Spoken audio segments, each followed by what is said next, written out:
My son-in-law kicked the leg of my chair and gave me a choice. Either I put on an apron and serve him his espresso like the help, or I pack my bags and get out of his house.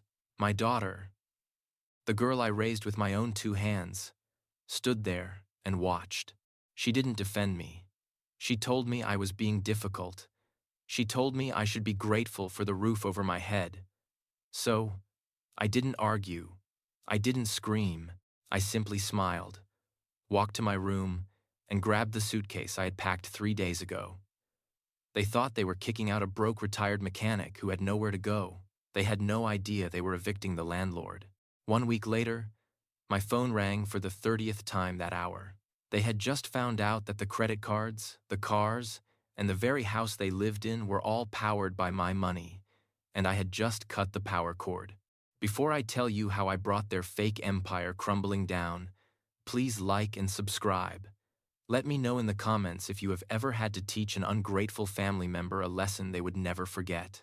The morning sun was barely filtering through the blinds of the kitchen in Atlanta. I sat at the marble island, a cold, hard surface that felt more like a display case than a place to eat. In front of me was a bowl of plain oatmeal. It was simple. It was quiet. It was the only peace I got in this house. My name is Langston King. I am 72 years old.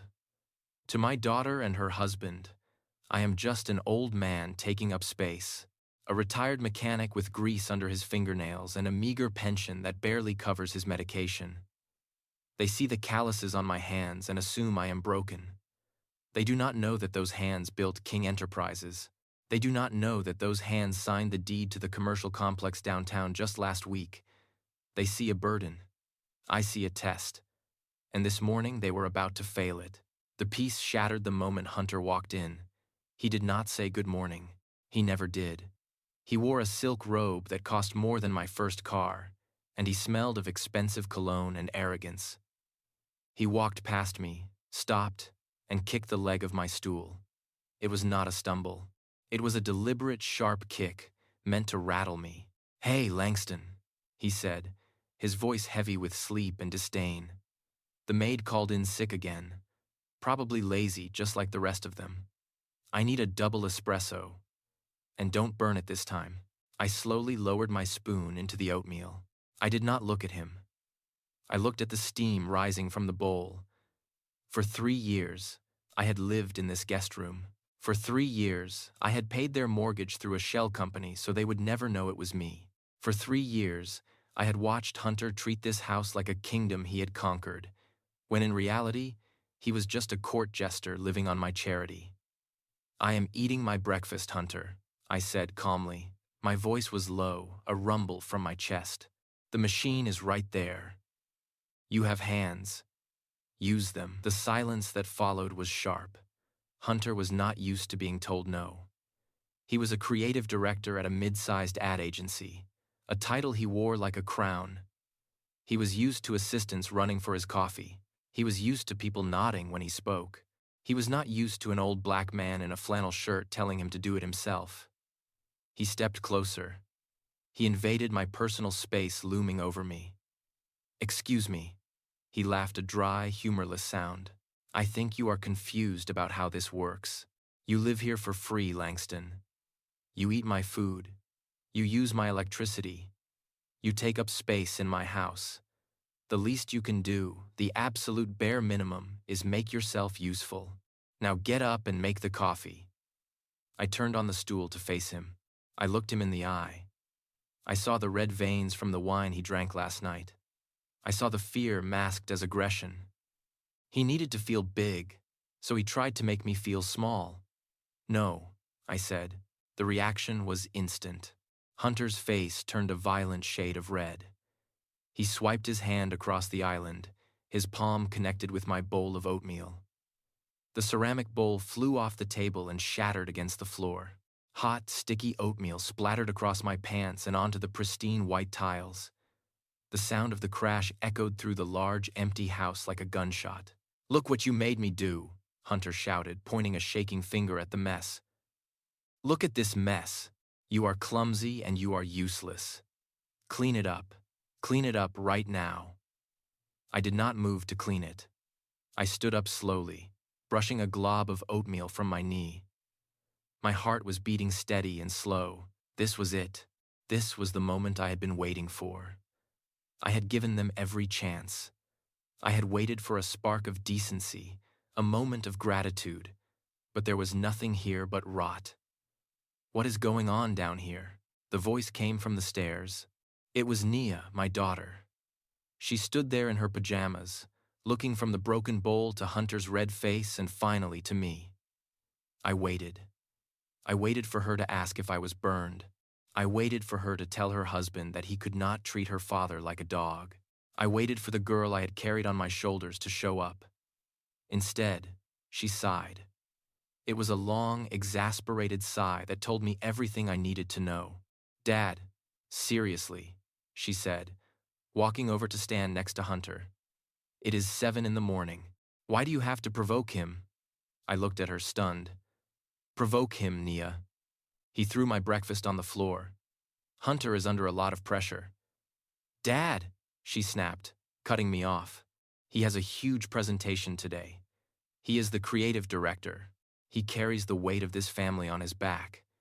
He asked for a simple cup of coffee. "Is that really too much to ask after everything we do for you?" "Everything you do for me," I repeated softly. "Yes," Hunter interjected, stepping forward, emboldened by her support. "We took you in. We gave you a room, and you sit there like a king, contributing nothing. Well, I am done. I am finished with this charity case." Hunter pointed at the back door. His finger was trembling with rage. "I am giving you an ultimatum, old man. Right here, right now. You either get down on your knees, clean up this mess, and learn how to serve this family with some respect, or you get out. You leave today." I looked at Naya. She did not look away. She did not flinch. She crossed her arms and stared at me with cold, hard eyes. "Maybe he is right, Dad," she said. Her voice was void of emotion. "Maybe this arrangement isn't working anymore. You are too set in your ways. You are stubborn. If you can't help out, if you can't support Hunter when he is stressed, then maybe you should find somewhere else to go." The air in the kitchen felt thin. I looked at the broken ceramic on the floor. I thought about the days I worked 3 shifts at the plant so Nia could have braces. I thought about the nights I slept in my truck so I could save money for her college tuition. I thought about Ada, my late wife, and how she made me promise to always look after our little girl. I had looked after her. I had bought this house through a trust so she would never have to worry about rent. I had secretly funded Hunter's car payments so she wouldn't have to stress about debt. I had been their safety net, invisible and strong, and now they were cutting the net. I smiled. It wasn't a happy smile. It was the smile of a man who checks the final item off a very long list. "You are right," I said. My voice was calm, which seemed to infuriate Hunter even more. "This arrangement is not working." I stepped over the oatmeal. I did not look at the mess. I walked past Hunter, who was breathing heavily, waiting for a fight that I was not going to give him. I walked past Nia, who refused to meet my eyes now that the decision was made. "Where are you going?" Hunter barked. "I told you to clean this up." I ignored him. I walked down the hall to the guest room. I opened the closet. Sitting there right in the front was my old leather suitcase. It was already packed. I had packed it 3 days ago when Hunter made a joke at dinner about putting me in a home. I knew then that the end was near. I just needed them to pull the trigger. I grabbed the handle. It felt heavy and solid in my hand. I took one last look at the room. The bed was made. The surfaces were clean. I left nothing behind. No photos, no notes, nothing. I walked back out to the living room. They were still in the kitchen, arguing about who would call the cleaning service. They didn't even hear me walk to the front door. I opened the heavy oak door and stepped out into the morning air. It was crisp and cold. I walked down the driveway, the wheels of my suitcase clicking rhythmically against the pavement. I did not look back at the house. It was a beautiful house. I remembered signing the check for it. I remembered telling the lawyer to put it in a trust for Nia, contingent on her good behavior and care for her father. I reached the end of the driveway and stopped. I pulled my phone from my pocket. I saw a text from Nia. "Don't come back until you're ready to apologize." I chuckled. I deleted the message. Then I dialed a number I had on speed dial. "Mr. Wallace," I said into the phone. "Yes, Mr. King." The lawyer answered instantly. "Initiate phase 1, I said. "Cut them off. Cancel the cards. Revoke the housing privileges and send the car around. I am done playing the poor relation." I stood on the curb, waiting behind me inside the house. I knew Hunter was probably pouring himself a drink, celebrating his victory. He thought he had won. He thought he had cleared out the trash. He had no idea that he had just evicted his only source of income. He had no idea that the man walking away with a battered suitcase was the only thing standing between him and total ruin. A sleek black Lincoln Town car turned the corner and glided toward me. The driver, a man who had worked for me for 20 years, stepped out and opened the back door. "Good morning, Mr. King," he said. "Where to?" "The Ritz-Carlton," I said, sliding into the leather seat, and then to the office. "We have some adjustments to make." The car pulled away. I watched the house disappear in the rearview mirror. I felt a pang of sadness for the daughter I had lost, but it was quickly replaced by the cold clarity of justice. They wanted me to leave. They wanted independence. I was going to give them exactly what they asked for, and God help them when they realized what that actually meant.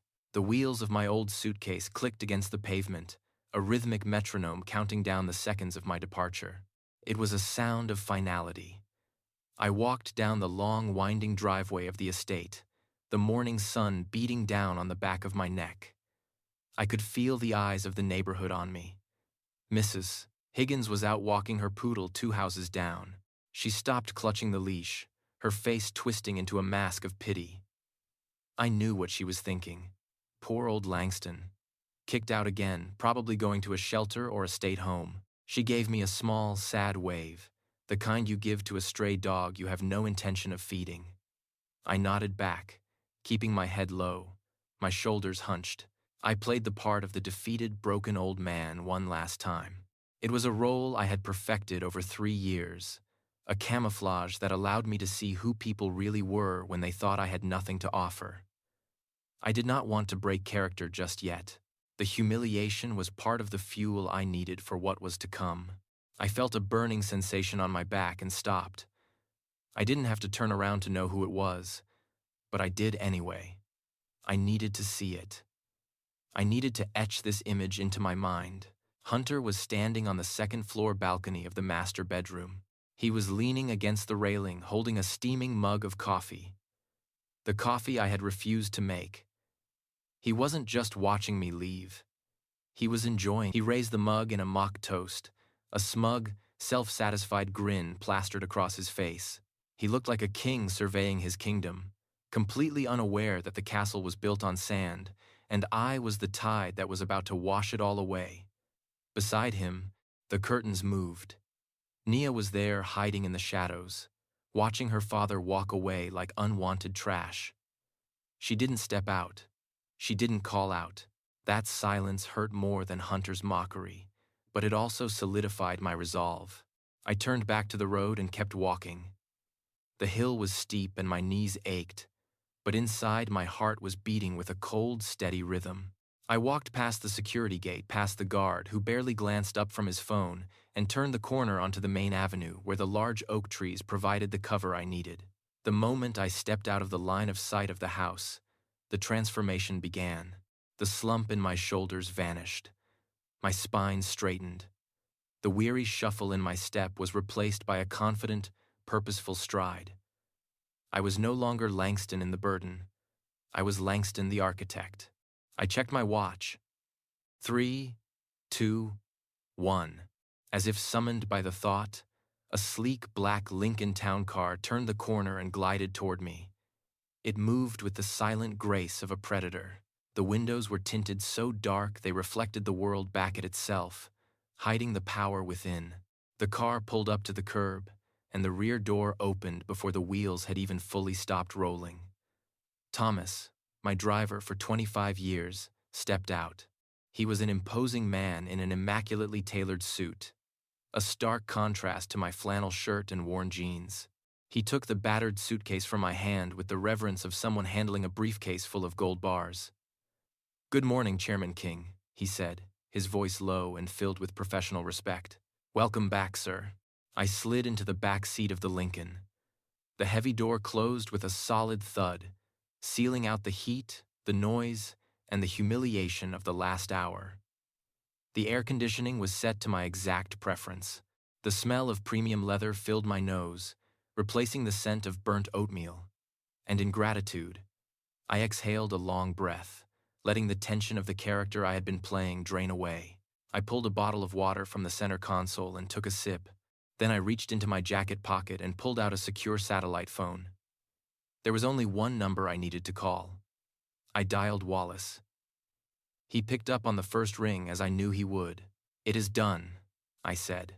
My voice was no longer the soft, apologetic rumble of a grandfather walking on eggshells. It was the voice that had negotiated multi-million-dollar mergers. It was the voice of command. Mr. King Wallace replied instantly. I said, "Initiate Phase 1. Cut the milk supply. I want every credit card, every auto payment, every hidden transfer linked to that house frozen immediately. I want to see how the creative director manages his empire when he has to pay for it with his own money." "Understood," Sir Wallace said. His tone was sharp, efficient. "The scorched earth protocol is in effect. We are severing the financial umbilical cord as we speak." I hung up the phone and leaned back into the leather seat. I watched the suburban streets roll by through the tinted glass. They looked peaceful, quiet, but I knew that in a few days, a storm was going to break over that house on the hill, a storm entirely of my making. 20 minutes later, the car pulled up to the entrance of the Ritz-Carlton in the city center. I did not have to go to the front desk. The general manager was waiting at the curb, looking anxious. He opened my door, personally. "Mr. King," he said, bowing slightly. "We were not expecting you, sir. Is everything all right? We have the presidential suite prepared, of course." "Everything is fine," I said, walking past him without breaking stride. "I just need a base of operations, and send up a bottle of the 1982 Bordeaux from my private cellar. I have a feeling I will be celebrating soon." I took the private elevator to the top floor. The suite was vast, silent, and luxurious. It was mine. In fact, the whole building was mine, held through a holding company that Hunter didn't even know existed. I walked to the mahogany desk overlooking the city skyline and opened my laptop. I logged into my secure financial dashboard. The screen flickered to life, displaying a complex web of accounts. It was the financial circulatory system of Hunter and Nia's life. It was a sea of red data points. The mortgage payments, the car leases for the Rover and the Porsche, the country club membership, the platinum credit cards, every single aspect of their lavish lifestyle was linked to accounts funded by me. They thought they were living on Hunter's genius salary. They had no idea his salary barely covered the interest on his student loans. I stared at the screen. I saw the notifications popping up. Pending charge for a brunch reservation. Pending charge for a designer handbag. Pending auto draft for the electricity bill. I thought about Nia as a little girl holding my hand. I thought about Hunter screaming at me to clean up the mess he made. I thought about the ultimatum. With a single deliberate motion, I moved the cursor to the master control button labeled Terminate Links. I didn't hesitate. I pressed the button. The screen flashed. Authorization accepted. One by one, the green link icons turned gray and then disconnected. The flow of money stopped instantly. I leaned back in the chair and took a deep breath. I looked out at the city below. The sun was shining, but for Hunter and Nia, the long, cold winter had just begun. I was no longer their father or their father-in-law. I was the bank, and the bank was now closed. 1 week had passed since I walked out of the driveway with my life packed into a single suitcase. 7 days of watching the digital readouts on my laptop screen as Hunter and Nia continued to live their lives as if I had never existed. They burned through electricity. They ordered gourmet deliveries. They shopped online. They were celebrating their newfound freedom from the grumpy old man who ruined the aesthetic of their living room. But tonight was the night the bill would finally come due. Hunter had organized a dinner at the Gilded Fork, the most exclusive and ostentatiously expensive restaurant in Atlanta. He was meeting with Marcus Thorne, a potential investor he had been chasing for months. Hunter needed capital to save his floundering ad agency. Although he would never admit it was floundering, to him, it was simply pre-expansion. I sat in the darkened living room of my hotel suite, the blue light of my laptop illuminating my face. I had access to the restaurant's reservation system through the hospitality group I owned. I saw the table they were seated at. Table 4, center of the room to be seen. I saw the order ticket update in real time. Hunter had just ordered a bottle of Screaming Eagle Cabernet, $5,000. I took a sip of my own tea and waited. Hunter leaned back in the plush velvet chair, swirling the dark red wine in his crystal glass. He looked the part of the tycoon he pretended to be. He was wearing a bespoke suit that cost $3,000, a suit paid for by a credit card that was silently linked to my investment dividends. Across from him sat Marcus Thorne, a man who actually possessed the wealth Hunter only pantomimed. Thorne looked unimpressed, checking his watch as Hunter launched into another monologue about his vision. "You have to understand, Marcus," Hunter said, his voice loud enough to carry to the neighboring tables. "My agency isn't just about ads, it is about cultural architecture. We are building empires. I have personally financed the entire operation. No loans, no handouts, just pure grit and capital." Nia sat beside him, nodding enthusiastically. She wore a diamond necklace I had bought her for her 30th birthday, though she told her friends Hunter had bought it. She looked radiant, completely unaware that she was sitting on a trapdoor that had already been unlatched. "We even trimmed the fat at home recently," Hunter continued, laughing dismissively. "We had some dead weight, living in the guest room. My father-in-law, nice guy, but zero ambition, just a drain on resources. We finally had to let him go. You know how it is. You have to surround yourself with excellence to be excellent." Thorne raised an eyebrow, but said nothing. He took a sip of the $5,000 wine. Hunter beamed, mistaking the silence for admiration. He signaled the waiter with a snap of his fingers, a gesture so arrogant it made my skin crawl even from miles away. "Check, please," Hunter announced, "and add a 20% tip. We take care of the people who serve us." The waiter, a young man in a crisp white uniform, placed the leather folio on the table. Hunter didn't even look at the bill. He reached into his jacket pocket and pulled out the black card. It was a heavy piece of anodized titanium. He dropped it onto the tray with a distinct metallic clatter. It was a sound meant to announce his status. The waiter bowed and took the card. Hunter smiled at Thorne. "So, Marcus, can I count you in for the first round of funding? I think $5 million is a good starting point." Thorne looked like he was considering it. Hunter's confidence was infectious, even if it was entirely fraudulent. The waiter returned.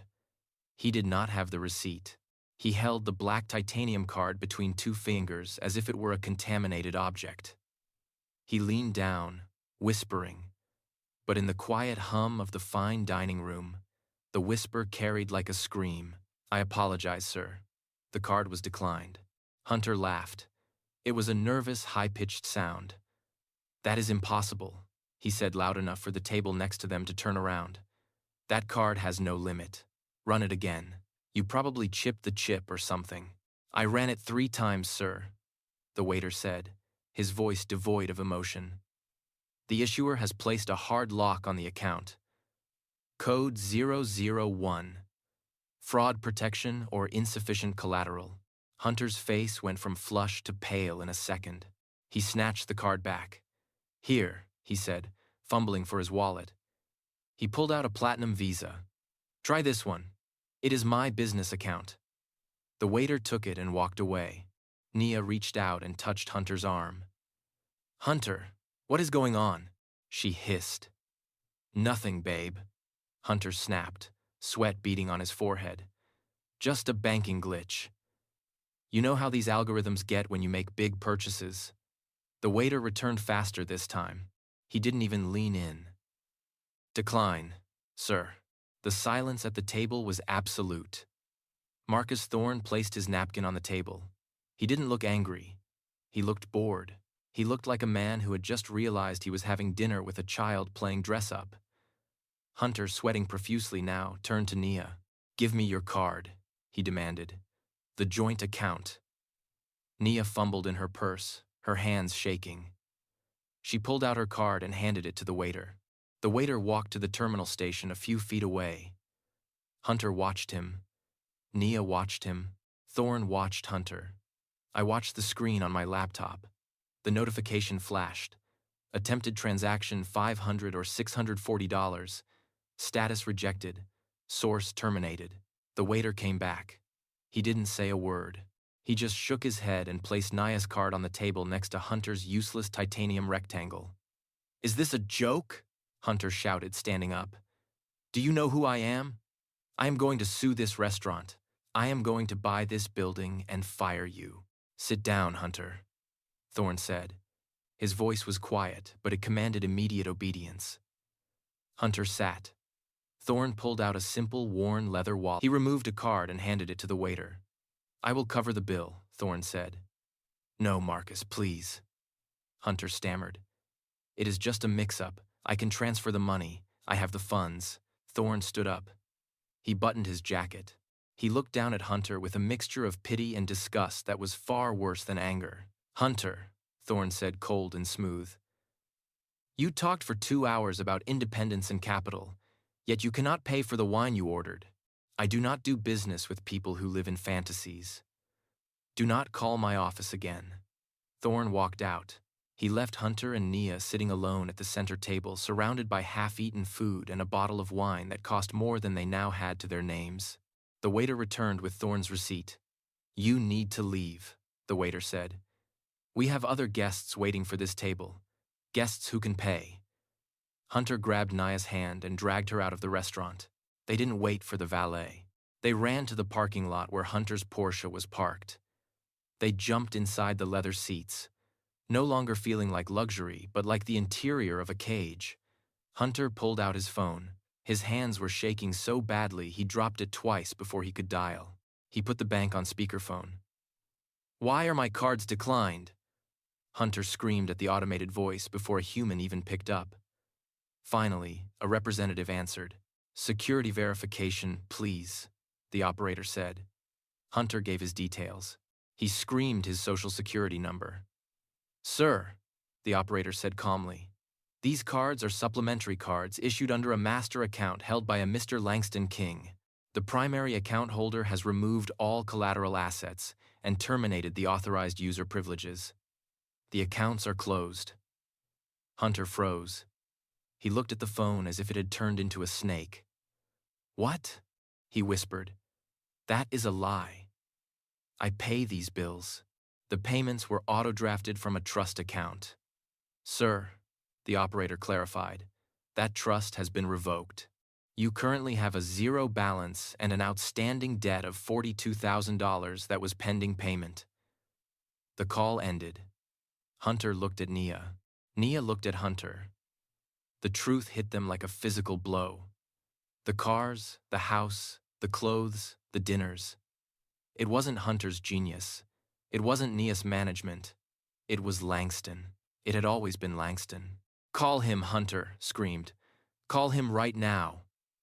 Nia dialed my number. I watched my phone on the desk. It lit up. Nia calling. I let it ring. It went to voicemail. She called again and again. Hunter called. Then Nia again. 30 missed calls in 10 minutes. I poured myself a glass of the 1982 Bordeaux. It tasted like oak and victory. I picked up the phone, looked at the screen one last time, and pressed the button on the side. Power off. The screen went black. I took a sip of wine. They were in the dark now, and they were just beginning to realize how cold it gets when the sun goes down. The headlights of Hunter's Porsche cut through the pitch-black darkness of the estate driveway like twin blades. He slammed on the brakes in front of the garage, the tires screeching against the pavement in a protest that matched his own fury. The garage door opener did not work. He pressed the button on his visor once, twice, 3 times. Nothing happened. The heavy door remained shut, a steel barrier between him and the sanctuary he thought he owned. He cursed, hitting the steering wheel with the palm of his hand. He had to get out and open the front door manually, fumbling with a key he hadn't used in 3 years because he was so accustomed to the electronic locks, recognizing his presence. Nia followed him, her heels clicking on the walkway, her face streaked with mascara tears. She was still shivering from the humiliation at the restaurant. They stepped into the foyer and Hunter immediately slapped his hand against the wall switch for the grand chandelier. Click. Nothing happened. The house remained, swallowed in an oppressive heavy silence. There was no hum of the refrigerator, no soft glow from the security panel, no ambient noise from the climate control system. The air was already starting to feel stale and warm. Hunter marched into the kitchen, pulling his phone out to use the flashlight. The beam cut through the dark, illuminating the mess of the morning that was still there. The dried oatmeal on the floor, the broken bowl. It was a monument to his own arrogance. He went to the sink and threw the lever for the faucet. A hollow groan echoed in the pipes, followed by a sputter of air. Not a single drop of water came out. "This is unbelievable," Hunter screamed, his voice cracking in the darkness. That useless old man. He forgot to pay the bills. That was the one thing he had to do. The one contribution he made to this household was handling the logistics, and he was so senile he let the power get cut. He paced the kitchen, the flashlight beam dancing wildly across the walls like a frantic insect. "I am going to kill him," Hunter shouted. "When I find him, I am going to drag him back here by his collar and make him fix this." He did this on purpose.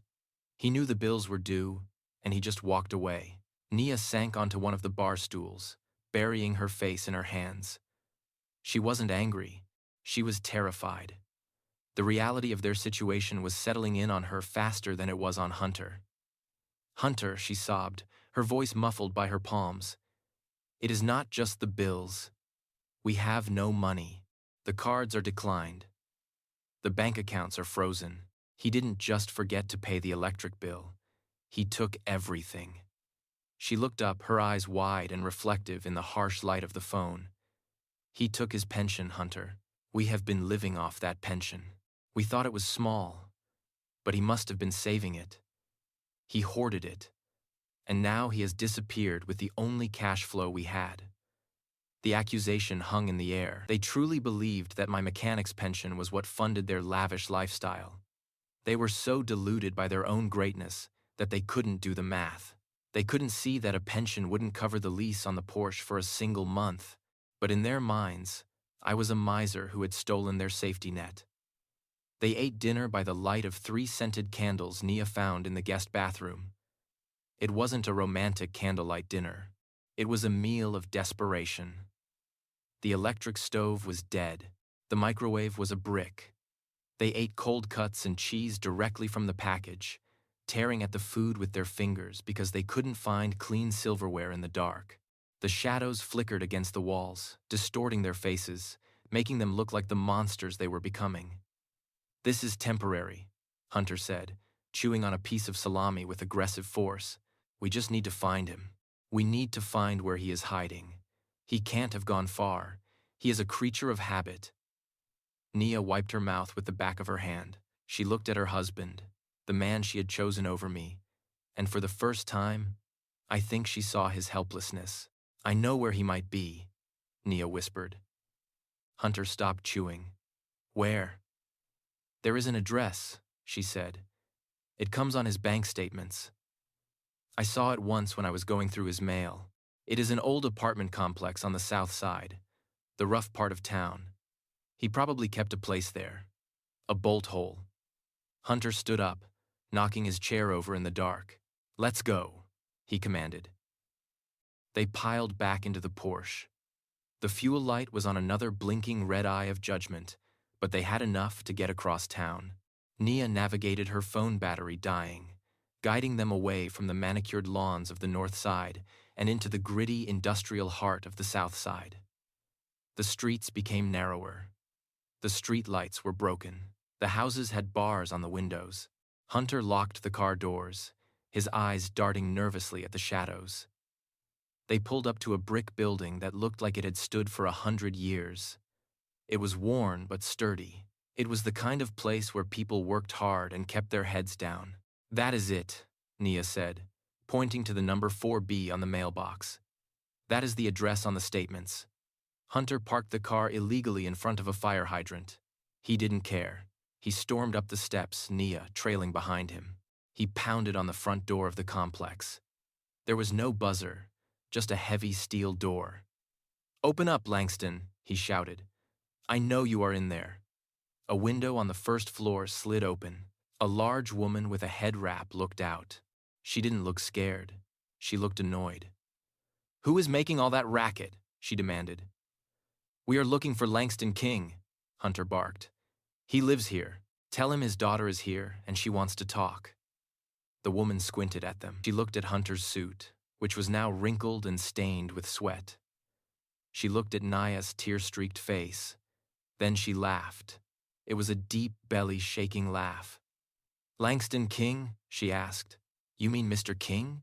"Yes, Mr. King," Hunter snapped. "The old man. Where is his apartment? Is it 4B? The woman shook her head, wiping a tear of laughter from her eye. "Honey, Mr. King does not live in 4B. Mr. King owns this building. He owns this whole block. He hasn't lived in an apartment since the 80s. Nia froze. She looked at the building. It was old, yes, but it was large. 12 units. And the woman said he owned the block. "What do you mean he owns it?" Nia stammered. "He is a mechanic." The woman leaned on the windowsill, looking at them with pity. "He was a mechanic, baby. Now he is the landlord, and he definitely isn't here. He only comes around to inspect the properties once a month. You two are looking for a ghost." She slammed the window shut. Hunter stood there on the stoop, staring at the closed window. His brain was trying to reject the information. It didn't fit his narrative. Langston couldn't be a property mogul. Langston was the guy who fixed toasters. Langston was the guy who needed a place to stay. "He is lying," Hunter said, turning back to Nia. His voice was shaking. "He paid her to say that. Or maybe he works here as the super. That makes sense. He is the janitor. He cleans the toilets and fixes the pipes. That is why they call him the landlord. It is a nickname." Nia looked at the building, then at Hunter. Doubt was creeping into her eyes, but she pushed it down. She had to push it down because if her father was actually the owner, then she had made a mistake so catastrophic it was impossible to comprehend. "You are right," Nia said, her voice weak. "He is just the maintenance guy. Come on, let's go home. It is cold." They walked back to the car in silence. The wind whipped down the street, carrying trash along the sidewalk. They got into the Porsche, the leather seats cold and uninviting. Hunter turned the key. The engine roared to life, burning the last dregs of fuel. They drove back to the dark, silent mansion on the hill, unaware that the darkness they were returning to was permanent. I watched them go from the security feed on my laptop in the hotel suite. I took a sip of tea. They were chasing phantoms in the dark, refusing to see the light, even when it was shining right in their faces. They still thought I was the help. They still thought they were the masters. But tomorrow, the eviction notice would arrive, and then they would have to face the daylight. The morning light filtered through the windows of the silent mansion, illuminating the dust mows, dancing in the stagnant air. Without the hum of the air conditioning or the refrigerator, the house felt like a tomb. Hunter sat at the kitchen island, his eyes fixed on his phone screen. It vibrated against the marble countertop with a harsh buzzing sound. Restricted number. He knew exactly who it was. It was the financing company for the Porsche. He had missed 3 payments. The grace period was over. They were calling to arrange repossession. He declined the call, his fingers stabbing the red button with unnecessary force. His hands were shaking. He looked up as Nia walked into the kitchen. She was wrapped in a cashmere blanket, shivering despite the mild Atlanta morning. Her eyes were swollen from crying. The makeup she hadn't washed off from the night before was smeared across her cheeks. Hunter looked at her and saw his own fear reflected back. "We need money." His voice was raspy from dehydration and stress. "We need cash flow immediately. They are going to take the car. They are going to foreclose on the house. I can't lose the car, Nia. It is my image. It is my business." Nia sat down on the stool next to him. She looked small, defeated. "What can we do, Hunter?" she whispered. "We have nothing. The accounts are frozen. The cards are dead." Hunter's eyes narrowed. His mind raced, seeking a lifeline of victim. He thought about me. He thought about the pension he believed I had been hoarding for years. He thought about the fact that I had no mortgage, no car payments, no debts. In his mind, I was sitting on a pile of cash that belonged to him by right of inheritance. "We find your father," Hunter said, the plan forming rapidly in his desperate mind. "We find him, and we take control." Nia frowned. "Control? He left, Hunter. He is gone. He is old, Nia," Hunter snapped. "He is confused. He forgot to pay the electric bill. He forgot to pay the water. That is proof of cognitive decline. That is negligence. We use that. We find him and we get him committed. We put him in a facility. A state-run home somewhere cheap." Nia's eyes widened. "You want to put my father in a home?" "I want to save us," Hunter hissed. "If he is declared incompetent, we get guardianship. We get power of attorney. We get access to his accounts to manage his affairs. That pension check comes to us. His savings come to us. It is the only way. Nia, do you want to be homeless? Do you want to be on the street, or do you want to take care of your family?" Nia hesitated. I saw the conflict in her face, the flicker of conscience. But then she looked around the dark kitchen. She thought about her social standing. She thought about her comfort. The conscience flickered and died. "Do it," she said. Hunter didn't waste a second. He didn't have time for legal channels or legitimate evaluations. He needed a result today. He scrolled through his contacts until he found a number he hadn't used in years. He was a man who had lost his hospital privileges years ago due to ethical violations, but kept a private practice that catered to the desperate and the shady. He was a man who sold signatures. Hunter drove the Porsche to a strip mall on the outskirts of the city, praying he had enough gas to make the return trip. Dr. Vane's office was in the back behind a dry cleaner.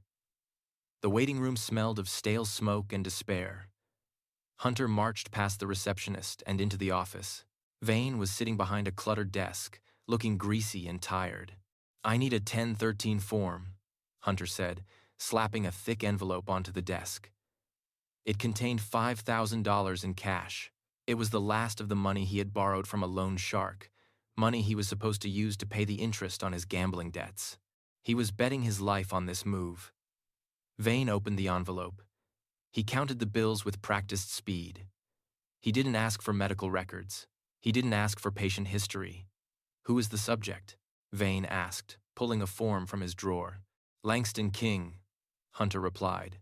"He is 72, African American. He is suffering from acute paranoid schizophrenia and early-onset dementia. He is violent. He attacked me last week. He hallucinates. He thinks he is a wealthy businessman. He thinks he owns buildings downtown. He is a danger to himself and others." Vane wrote it all down. He didn't blink. He checked the boxes for immediate involuntary commitment. He stamped the document with his medical license number. "This gives you emergency custody for 72 hours, Vane said, handing the paper to Hunter. "You call the police or a private transport service. Show them this and they will pick him up. Once he is in the system, the courts usually rubber stamp the guardianship." Hunter took the paper. His hands stopped shaking. He smiled. It was a cruel, predatory smile. He held my freedom in his hands. He held the key to my vault, or so he thought. He walked out of that office feeling like a winner. He had just sold his soul for $5,000, and he thought he got a bargain. At that exact moment, 10 miles away in the gleaming glass tower of Atlanta General Hospital, I was sitting in a very different kind of office. The room was bright, sterile, and commanded a view of the entire city. Across from me sat Dr. Sterling, the chief of neurology. He was a man of unimpeachable reputation. We had spent the last 4 hours conducting the most rigorous psychological and cognitive evaluation modern medicine could offer. I had undergone MRI scans to rule out organic brain disease. I had completed batteries of memory tests, logic puzzles, and personality assessments. I had sat for a 90-minute interview with a panel of 3 psychiatrists. Dr. Sterling closed the thick file on his desk. He took off his reading glasses and looked at me with a mixture of professional admiration and personal respect. "Mr. King, the results are unequivocal. Your cognitive function is in the 99th percentile for your age group. In fact, your processing speed and recall are superior to many men half your age. There is absolutely no evidence of dementia, Alzheimer's, or any other degenerative condition. You are as sharp as a tack." I nodded, adjusting the cuff of my suit jacket. "I need that in writing, doctor," I said. My voice was steady. "I need a notarized affidavit stating that I am of sound mind, fully capable of managing my own financial and personal affairs, and that any claims to the contrary are medically unfounded." Dr. Sterling pressed the intercom button on his desk. "Send the notary in, please," he said. 5 minutes later, I walked out of the hospital. I held a document in my hand that was more powerful than any weapon. It was an ironclad shield against the arrows Hunter was sharpening. I folded the affidavit and placed it into the inside pocket of my jacket, right next to the small faded photograph of Ada. I walked to the waiting town car. Thomas opened the door. "Where to, sir?" he asked.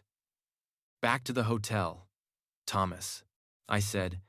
"I have a feeling I am going to have visitors soon, and I want to be ready to receive them." I sat back as the car merged into traffic. I closed my eyes. I felt a profound sadness for what was coming. Hunter and Nia had crossed a line from selfishness into criminality. They were not just ungrateful children anymore. They were enemies. And I treat my enemies very differently than I treat my family. The trap was set. The bait was taken. Now all I had to do was wait for the snap. The private investigator called Hunter at noon. He had located me. I was not in a homeless shelter. I was not in a state-run facility. I was at the Ritz-Carlton.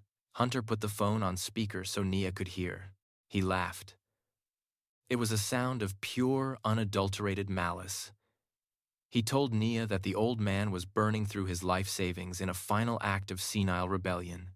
He said, "I was trying to live like a king before I died a pauper." They rushed to the car. They did not bother to change. They couldn't have, even if they wanted to. The water had been off for 2 days. Their clothes were wrinkled and stained with sweat. Hunter smelled of stale cologne and desperation. Nia looked haggard, her hair pulled back in a messy bun to hide the grease. They looked like exactly what they were, people who were falling apart. They stormed into the lobby of the Ritz-Carlton like a hurricane of entitlement. The marble floors gleamed under the crystal chandeliers. The air smelled of fresh lilies and old money. Hunter marched up to the front desk, slamming his hand on the counter. He demanded to know which room Langston King was staying in. The concierge, a man named Pierre, who had known me for a decade, looked at Hunter with a mixture of confusion and distaste. He politely informed Hunter that he could not disclose guest information. Hunter exploded. He screamed that he was my legal guardian. He shouted that I was a mentally unstable old man who had stolen money from his family. He caused a scene that made the well-heeled guests in the lobby stop and stare. Security started to move in. It was the perfect stage for my entrance. I stepped out of the private elevator. I was not wearing my grease-stained coveralls. I was not wearing the flannel shirt Hunter detested. I was wearing a charcoal gray Armani suit that had been tailored to my frame in Milan. My shoes were hand-stitched Italian leather that shone under the lobby lights. On my wrist was a Patek Philippe watch that cost more than the mortgage hunter could no longer pay. I held a cup of Earl Grey tea in one hand and a folded newspaper in the other. I looked at the commotion near the desk.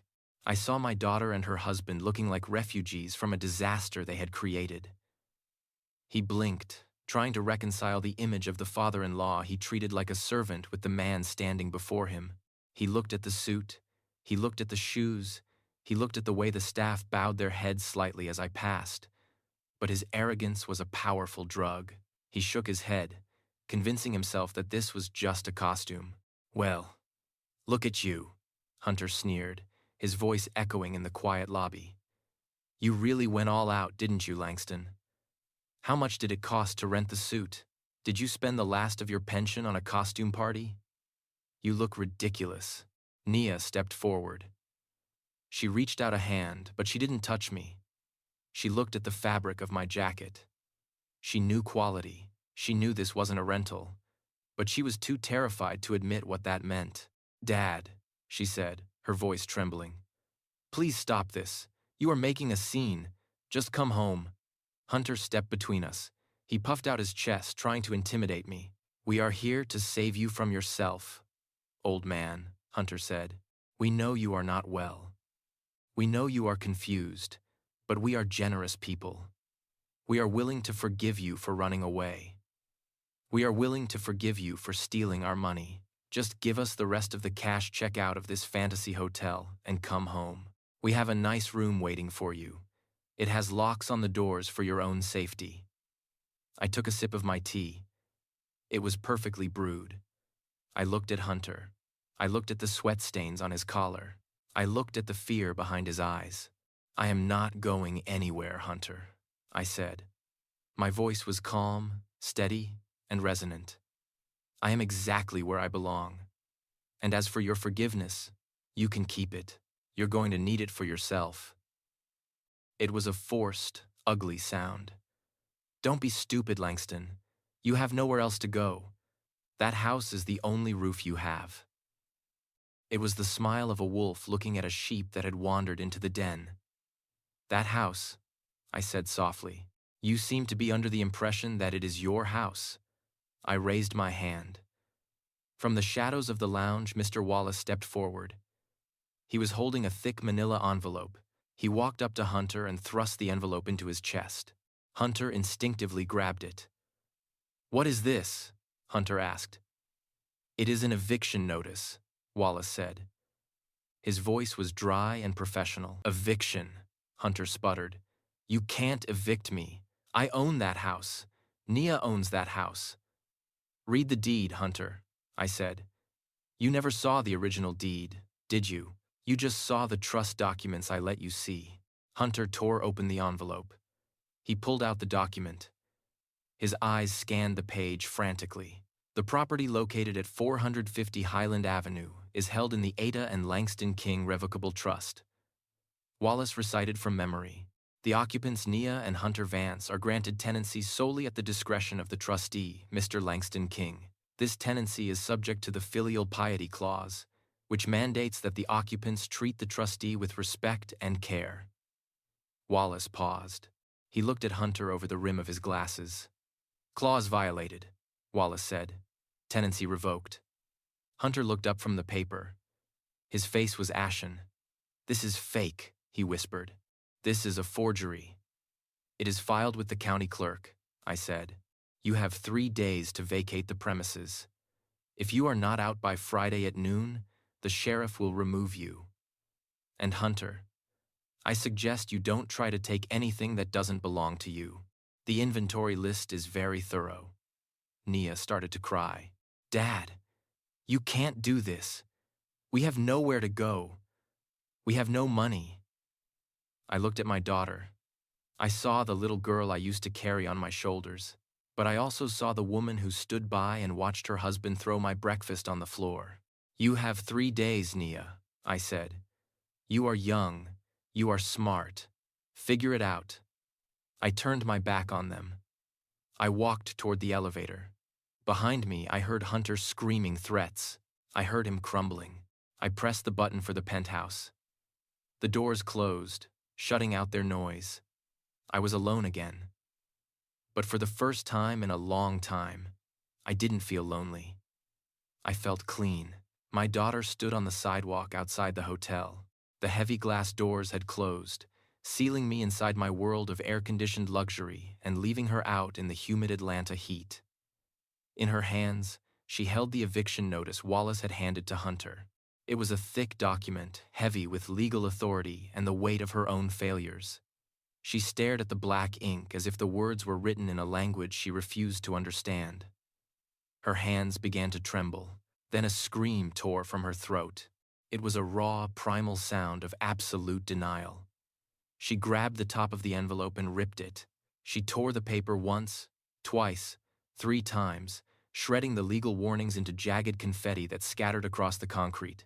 "He is crazy!" she screamed, her voice cracking. "He has lost his mind. That house is mine. He said it was mine. He stood in the kitchen 10 years ago and told me it was my home forever. He can't take it back. He can't just throw us out because of a bad mood."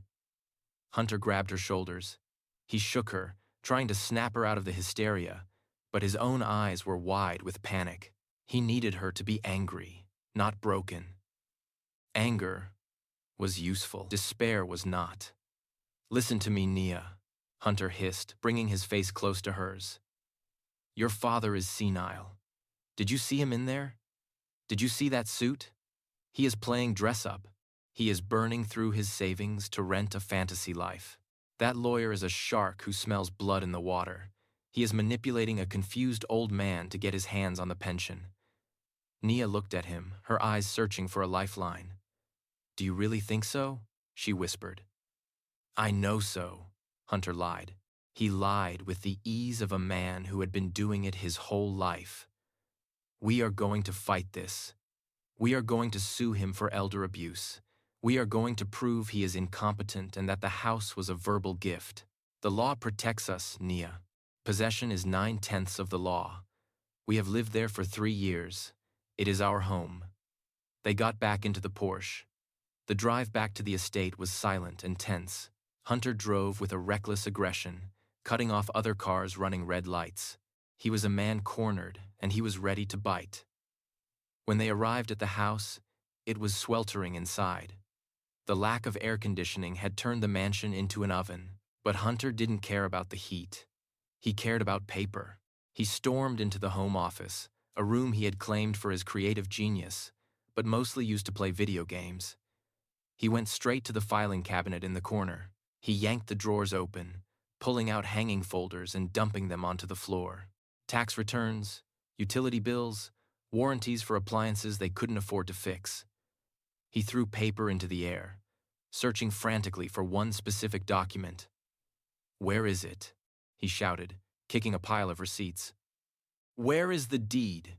Nia stood in the doorway, watching him destroy the room. "I never saw a deed, Hunter," she said quietly. "Dad always said the lawyers handled the paperwork.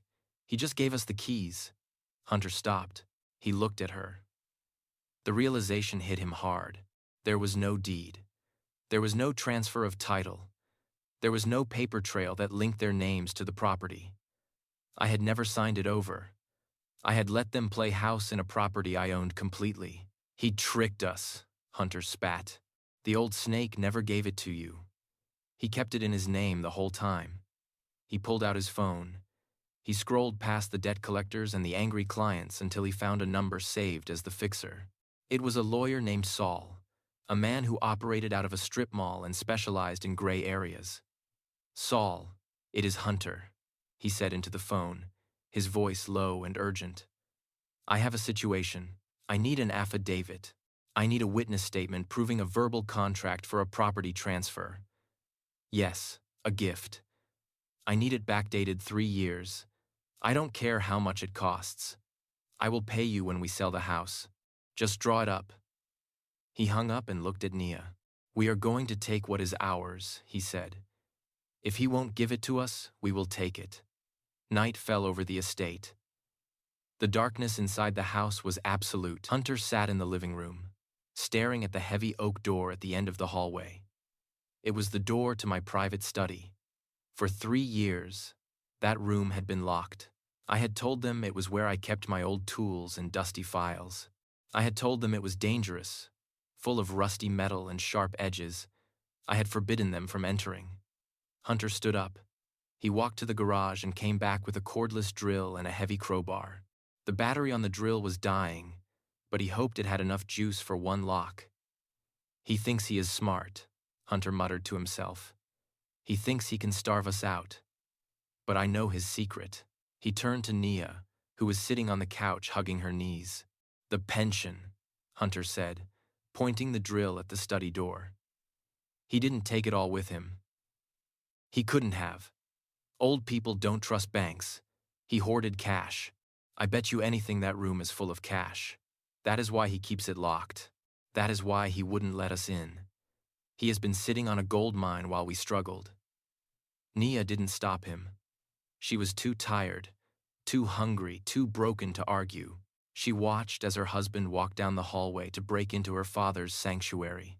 I sat in the penthouse suite of the Ritz-Carlton. The city lights twinkled below me like a sea of diamonds. I opened my laptop and pulled up the security feed. I had installed hidden cameras in every room of the house, including the hallway outside my study. The image was crisp and clear and night vision green. I saw Hunter approach the door. I saw the sweat on his forehead. I saw the greed in his eyes. He raised the drill to the lock. The sound of the metal bit grinding against the brass mechanism came through the speakers of my laptop. It was a harsh, violent noise. I took a sip of wine. "Go ahead, Hunter," I whispered to the screen. "Drill it. Break it." The lock gave way with a snap. Hunter kicked the door open. He rushed inside the crowbar, raised, ready to smash open boxes of money. I watched him disappear into the room. He had just crossed the final line. Breaking and entering. Destruction of property. He thought he was breaking into a treasure chest. He had no idea he was walking into a crime scene of his own making. "He took the bait," I said aloud. I picked up my phone and dialed Wallace. "He is in the study," I said. "Add burglary to the list of charges. And Wallace, make sure the sheriff knows exactly what time he entered. I want the timeline to be perfect." I watched the screen. Hunter was tearing the room apart. He was looking for salvation. He was going to find nothing but his own doom. The sound of the drill bit grinding against the hardened steel of the safe echoed through the speakers of my laptop like a dentist's drill hitting a nerve. It was a high-pitched, screaming whine that filled the silence of my hotel suite. On the screen, the night vision camera captured every bead of sweat rolling down Hunter's forehead. He was on his knees in my study, a place he had been forbidden to enter for 3 years, destroying the last remnants of his dignity. He pushed his entire body weight against the drill, his face contorted in a wrench of greed and exertion. He was cursing a steady stream of profanity that would have made a sailor blush, directing his rage at the metal at the lock and at me. "Come on, you piece of junk," Hunter screamed, the veins in his neck bulging. "Open up. Give me the money." Nia stood by the door, her arms wrapped around herself, looking like a ghost haunting her own home. She kept glancing down the hallway, terrified that the police or a neighbor would hear the noise. But she didn't stop him. She didn't tell him to put the drill down. She watched complicit in her silence, hoping just as much as he did that the safe would spit out the salvation they hadn't earned. "Hunter, stop," she whispered, her voice barely audible over the mechanical screech. "This is crazy. What if there is an alarm?" "There is no alarm," Hunter shouted back, not taking his eyes off the drill. "The old man is too cheap for alarms. He keeps his money in cash. I know it. He doesn't trust banks. He is sitting on a fortune, Nia, and I am going to get it." The drill bit snapped with a loud crack. Hunter swore violently and threw the broken piece across the room. He grabbed the crowbar he had brought from the garage. He jammed the flat end into the gap he had created and hauled back with all his strength. The metal groaned. The hinges shrieked in protest. Hunter's face turned purple. He grunted, heaved, and finally, with a sound like a gunshot, The heavy door of the safe popped open. Hunter dropped the crowbar. He scrambled forward on his hands and knees, panting like a dog. He reached into the dark cavity of the safe, his fingers clawing at the shadows, expecting to feel the crisp texture of stacked $100 bills. He expected bundles of cash. He expected gold coins. He expected the pension he had convinced himself I was hoarding. He pulled his hand out. It was empty. He reached in again, frantically, sweeping his arm back and forth. He pulled out a few envelopes. He ripped them open. They were empty. He pulled out a small metal box. He shook it. It rattled. He pried the lid off. It was full of old buttons and spare keys. "No," Hunter whispered. "No, no, no. Where is it? Where is the money?" He stood up and kicked the safe door. He grabbed the metal box of buttons and threw it against the wall. Buttons rained down on the floor like plastic hail. He lied. Hunter screamed, turning to Nia. "He lied to us. He is broke. He is destitute. There is nothing here. Just trash. He really is just a useless old mechanic." I watched from my suite, swirling the wine in my glass. The disappointment on his face was sweeter than the vintage. He had broken into my sanctuary, violated my privacy, and destroyed my property, only to find that the treasure he sought existed only in his own greedy imagination. But he wasn't done. He hadn't found the real trap yet. Hunter fell back to his knees, exhausted and defeated. He began to sift through the debris he had pulled from the safe, looking for anything of value, anything he could pawn or sell. He picked up a black and white photograph that had slid out from between the envelopes. He held it up to the light of his phone flashlight. It was a picture taken 40 years ago. It showed a young man with grease on his hands and a determined look in his eyes standing next to a beautiful woman in a simple Sunday dress. They were standing in front of a construction site, a massive steel skeleton rising into the Atlanta sky. The woman was Eta. The man was me. And the building behind us was the King Tower, the skyscraper that would eventually become the crown jewel of the city skyline. "Who cares about this sentimental garbage?" Hunter muttered, tossing the photo onto the floor. "Just the old man and your mom standing in front of some construction site, probably where he worked as a laborer." He didn't look closely.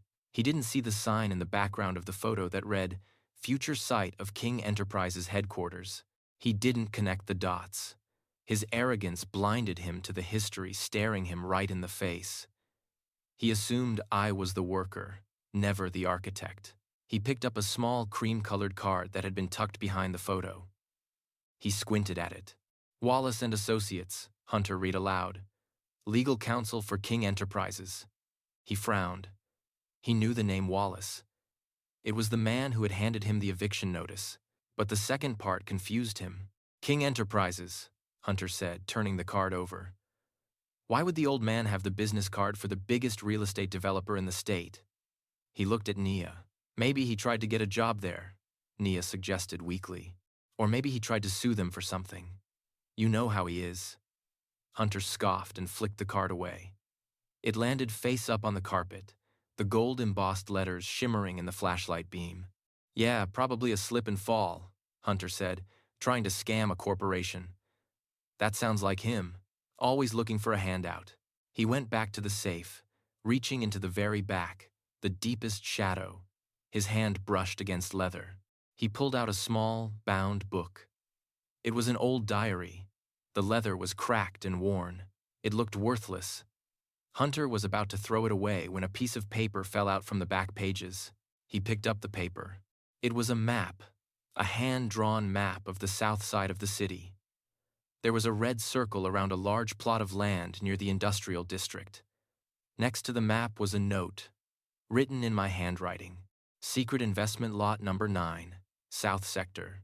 Do not sell. Future value projected at $5 million. Hunter froze. His eyes widened.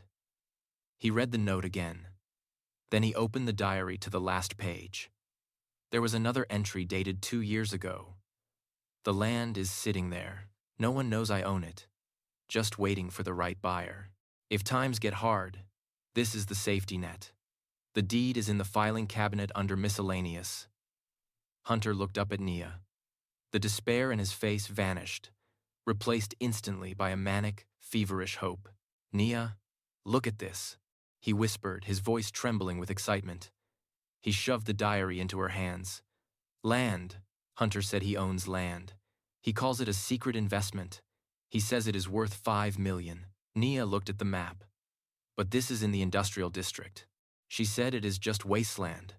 It was wasteland 20 years ago, Hunter said, his mind racing. Now it is prime logistics territory. Amazon, FedEx. They are all buying up land down there. The old man probably bought it for pennies back in the day and forgot about it. He is so senile he doesn't even realize he is sitting on a lottery ticket. He scrambled up and ran back to the filing cabinet he had destroyed earlier. He started digging through the pile of papers on the floor labeled miscellaneous. He threw aside recipes and instruction manuals until he found it. A thick, official-looking document. It wasn't the original deed. It was a copy I had planted there. A very convincing copy of a property title for lot number 9. I found it, Hunter shouted, holding the paper up like a trophy. I found the golden goose. He hugged Nia, spinning her around in the dark, hot room. We are saved, baby, he said. We are going to sell this land. We are going to sell it tomorrow. We will get a quick sale, even if we get half of what it is worth. We are rich. We can pay off the debts. We can keep the house. We can buy a new Porsche. But how can we sell it? Nia asked, pulling back. It is in his name. Hunter tapped the side of his head. We have a lawyer, remember? Saul, the fixer. If we bring him the deed, he can draft a power of attorney. We tell him Langston is incapacitated.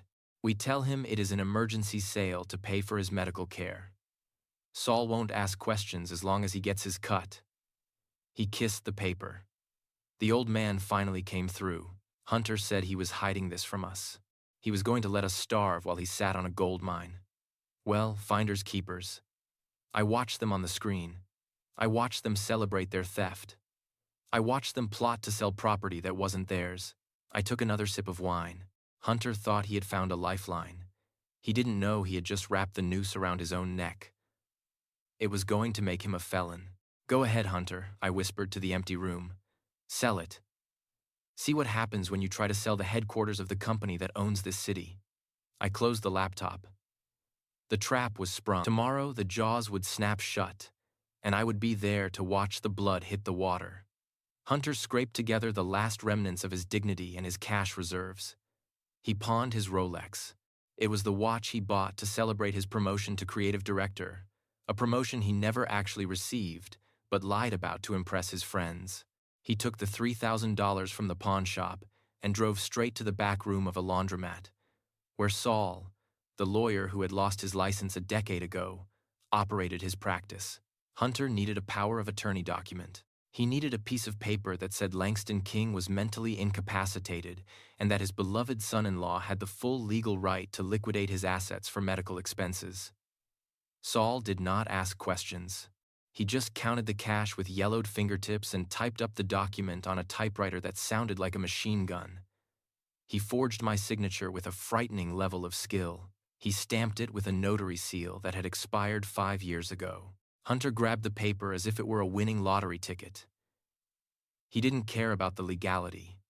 He didn't care about the morality. He only cared about the sale. He drove to the industrial district on the edge of the city. This was not the world of glass skyscrapers and polished boardrooms. This was the world of concrete, steel, and deals made in the shadows. He parked in front of a nondescript office building with blacked-out windows. The sign above the door simply said, Real Estate Solutions. It was the office of Mick the Hammer Russo, a broker known for buying distressed properties for cash. No questions asked. Hunter walked in with his chest puffed out. He held the folder containing the copy of the deed and the forged power of attorney. He sat across from Mick, a man who looked like he was carved out of granite. Hunter slammed the folder onto the desk. I have a prime piece of real estate, Hunter announced. Lot number 9, South Sector. My father-in-law has been sitting on it for 40 years. He is sick. We need cash today. I am willing to let it go for half its value. Mick opened the folder. He looked at the deed. He looked at the forged power of attorney. He lit a cigar and blew the smoke into Hunter's face. He didn't seem impressed. He opened his laptop and typed in the lot number. Hunter tapped his foot impatiently. He was already spending the money in his head. He would pay off the loan shark. He would get the Porsche out of hiding. He would buy a generator for the house until he could bully the power company into turning the lights back on. He smiled at Mick, waiting for the offer, waiting for the briefcase full of cash. Mick stopped typing, his eyes fixed on the screen. His face, which had been bored a moment ago, suddenly drained of all color. He looked at the screen again. Then he looked at the deed. Then he looked at Hunter. The cigar fell from his mouth and landed on the desk, burning a hole in a stack of papers. Mick didn't even notice. He stood up slowly, his chair scraped loudly against the floor. "Who are you?" Mick whispered. His voice was tight with fear. "Who sent you here? Is this a setup? Are you wearing a wire?" Hunter frowned. "What are you talking about? I am Hunter Vance. That is my father-in-law's land. I just want to sell it. What is the problem? Is it zoned for industrial?" Mick grabbed the folder and threw it at Hunter. The papers scattered across the room. Mick reached under his desk and pulled out a baseball bat. "Get out," Mick screamed. "Get out of my office before I kill you." Hunter scrambled back his chair, toppling over. "You are crazy. What is wrong with you? It is just a plot of land. It is just dirt." Mick walked around the desk swinging the bat. "Dirt!" Mick roared. "You idiot. That is not dirt. Do you know what lot number 9 is?" Hunter shook his head, terrified. "No." The map said it was wasteland. Mick grabbed Hunter by the lapels of his ruined suit and dragged him to the computer screen. He shoved Hunter's face toward the monitor. "Look," Mick shouted. "Look at the satellite image." Hunter looked. The map he had found in my diary was 40 years old. It was covered by a massive, sprawling structure that spanned 50 acres. It was a complex of sleek gray warehouses, docking bays for hundreds of trucks, and a glass office tower that gleamed in the sun. The logo on the roof of the main building was visible even from space. It was the signature arrow of Amazon. "That is the regional distribution hub for the entire Southeast," Mick yelled, shaking Hunter. "It is the busiest logistics center in the state. It generates $1 billion a year in revenue, and you walk in here with a fake piece of paper trying to sell it to me for cash? Do you know who owns that building? Do you know who leases that land to Amazon?" Hunter stammered. "My father-in-law, Langston King." Mick threw Hunter toward the door. "Yes, Langston King." Mick spat. "King Enterprises, the biggest developer in Atlanta, the man who owns half the skyline. You are trying to sell the crown jewel of the King Empire with a notary stamp from a disbarred lawyer. If King finds out I even talk to you, he will crush me. He will bury me under one of his parking lots. Get out." Mick swung the bat, smashing it into the doorframe inches from Hunter's head. Hunter didn't wait. He scrambled out the door, falling onto the sidewalk. Mick threw the folder out after him. "Don't come back," Mick shouted, "and tell your father-in-law I had nothing to do with this." Hunter lay on the concrete, gasping for air. Passers-by stepped around him, looking at him with disgust. He gathered the papers with shaking hands. He looked at the copy of the deed. Lot number 9. He looked at the forged signature of Langston King. His mind was reeling. It was impossible. It had to be a mistake. The mechanic, the man who fixed toasters, the man who ate oatmeal in the corner of the kitchen. How could he own the Amazon distribution center? How could he be King Enterprises? Hunter stood up using a lamppost for support. He looked down the street. In the distance, he could see the skyline of Atlanta. He saw the crane-filled construction sites. He saw the gleaming towers. He remembered the business card he had found in the safe. Wallace and Associates, legal counsel for King Enterprises. He remembered the suit I wore at the Ritz-Carlton. It wasn't a costume. It fit too well. He remembered the black town car, He remembered the way the hotel staff bowed to me. King Enterprises, Hunter whispered. Langston King. The realization hit him like a physical blow to the gut. The names were the same. It wasn't a coincidence. It wasn't a common name. His father-in-law, the man he had treated like a servant. The man he had evicted was the invisible king of the city. No, Hunter said aloud, shaking his head violently. No, he is playing a trick. He is the janitor. He found those papers in the trash. He is pretending.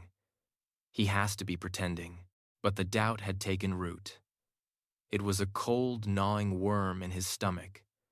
He looked at the forged power of attorney in his hand. If I really was the owner of King Enterprises, then Hunter hadn't just tried to scam a helpless old man.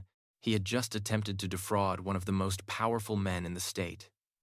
He had tried to sell a billion-dollar asset with a piece of paper bought for $3,000.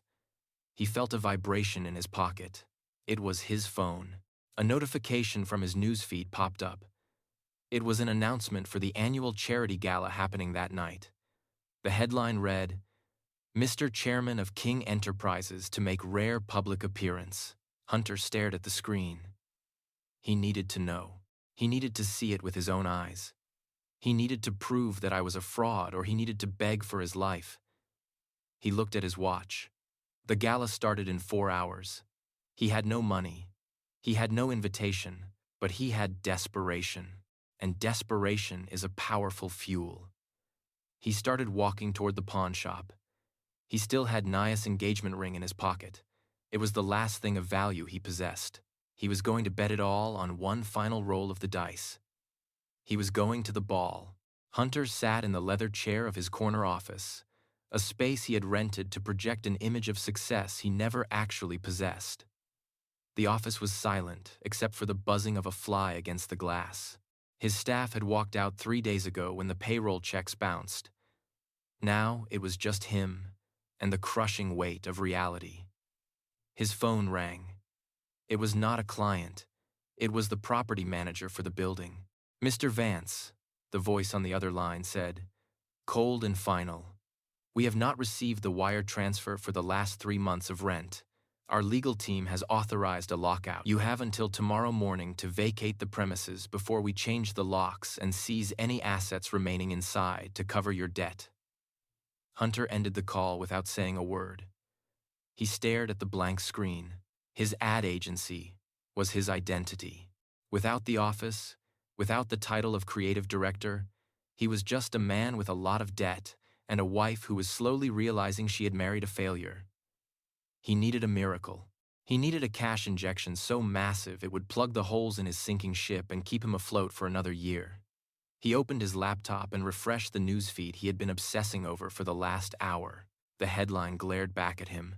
Annual charity gala to host elusive King Enterprises chairman.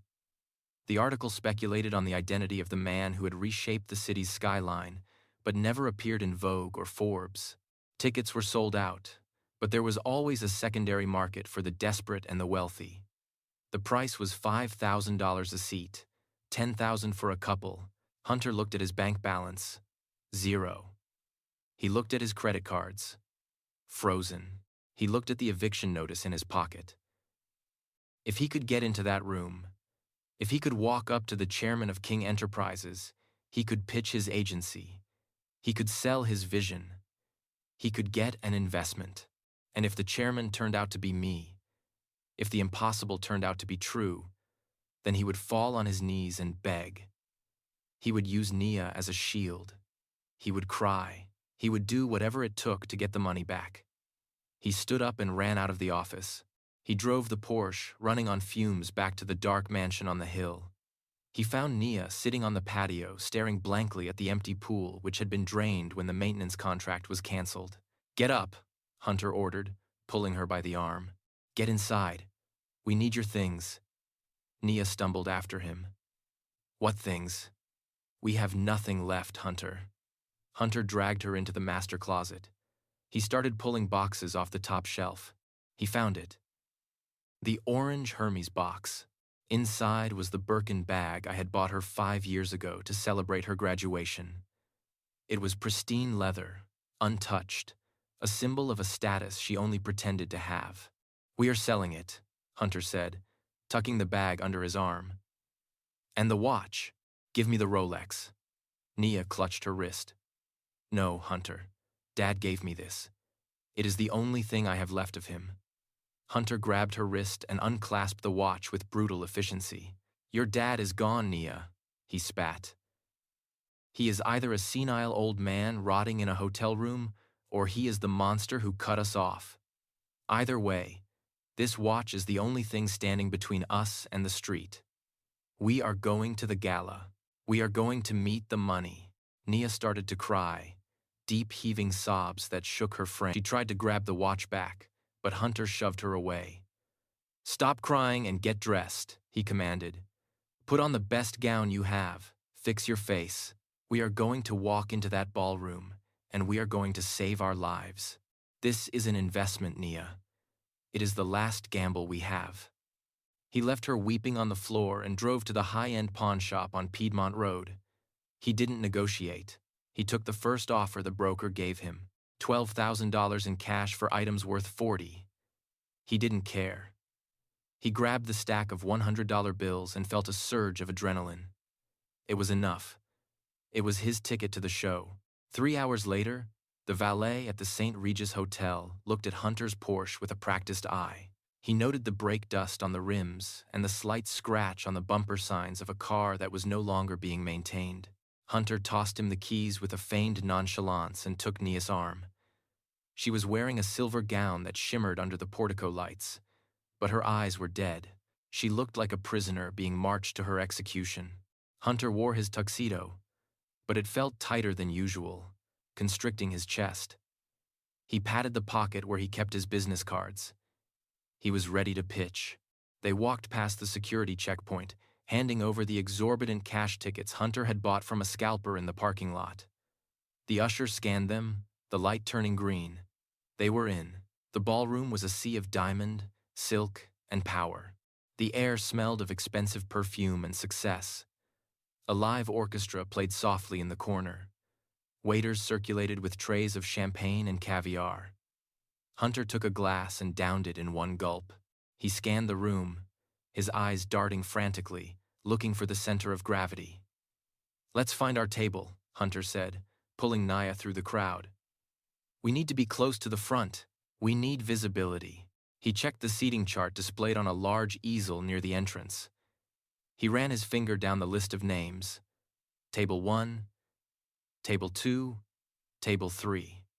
He didn't see his name. He kept looking, his finger moving lower and lower. Finally, he found it. "Mr. and Mrs. Vance, Table 99. 99, Hunter whispered. "Where is Table 99? He looked around the vast room. The single-digit tables were clustered around the stage, bathed in warm golden light.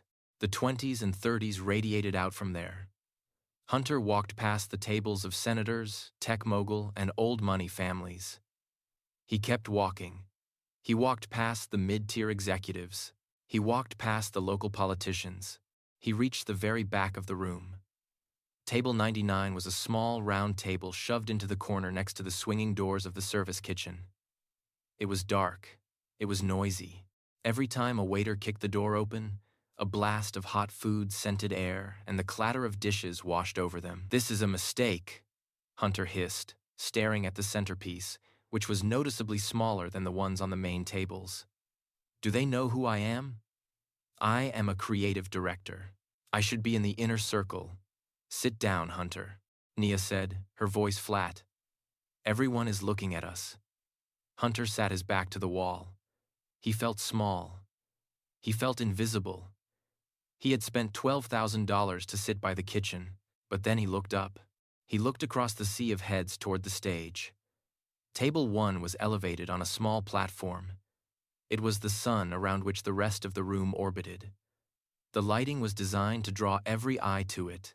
Seated there were the mayor of Atlanta, the governor, and the CEO of the largest bank in the South. They were all leaning in, listening with rapt attention to a man sitting in the center chair. The man had his back to Hunter. He had broad shoulders draped in a suit that absorbed the light rather than reflecting it. His hair was gray, cut close and precise.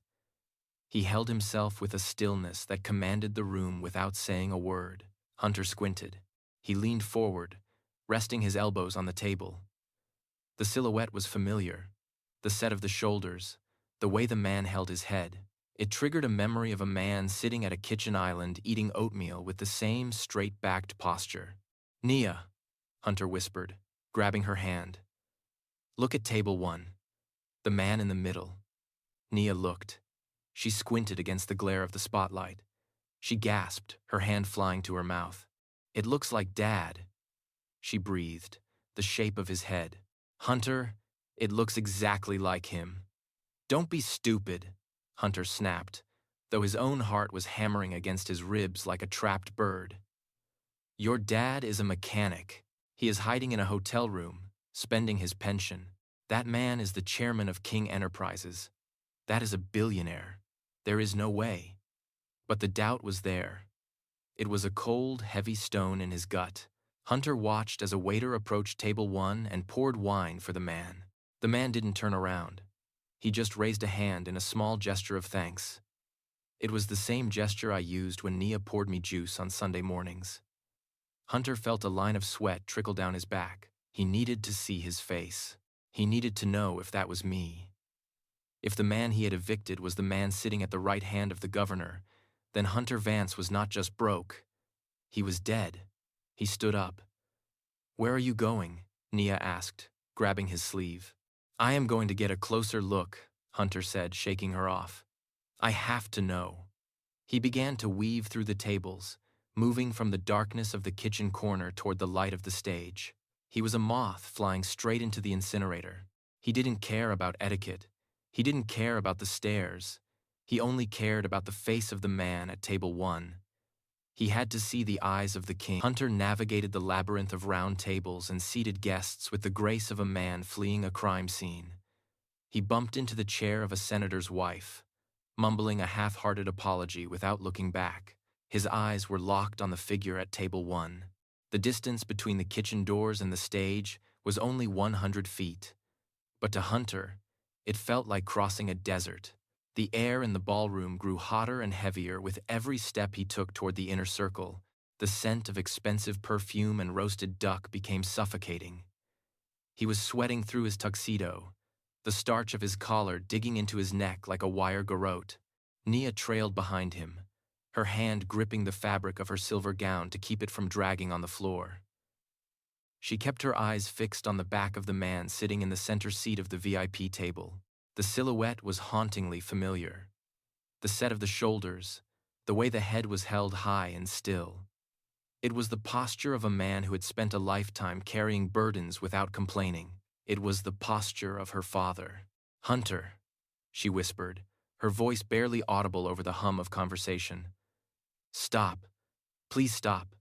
Look at him. Look at the way he sits. That is Dad. I know it is him." Hunter spun around, grabbing her wrist with enough force to bruise. He pulled her close, his face contorted with a mixture of fear and rage. "You are insane," he hissed.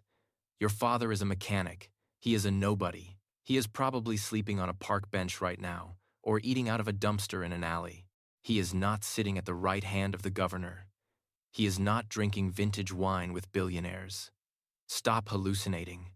We are here to find the money. We are here to save our lives. Do not ruin this for me." He pushed her away and turned back to the stage. He took another step, and then another. He was close now, only 10 feet away. He could see the texture of the man's suit jacket. He could see the gray hairs on the back of his neck cut with military precision. Hunter's breath hitched in his throat. The doubt was clawing at his inside, screaming at him to turn around and run.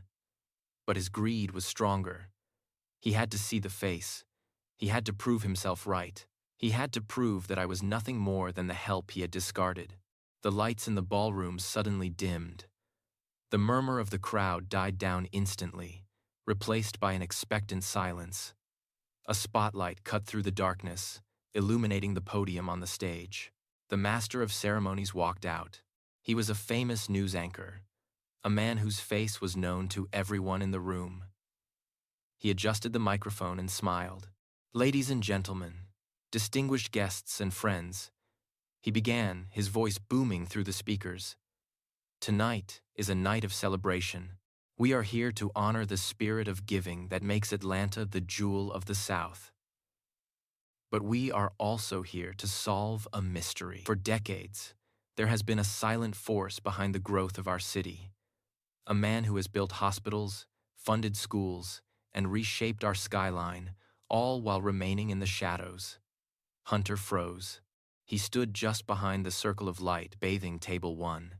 He was close enough to reach out and touch the man's chair.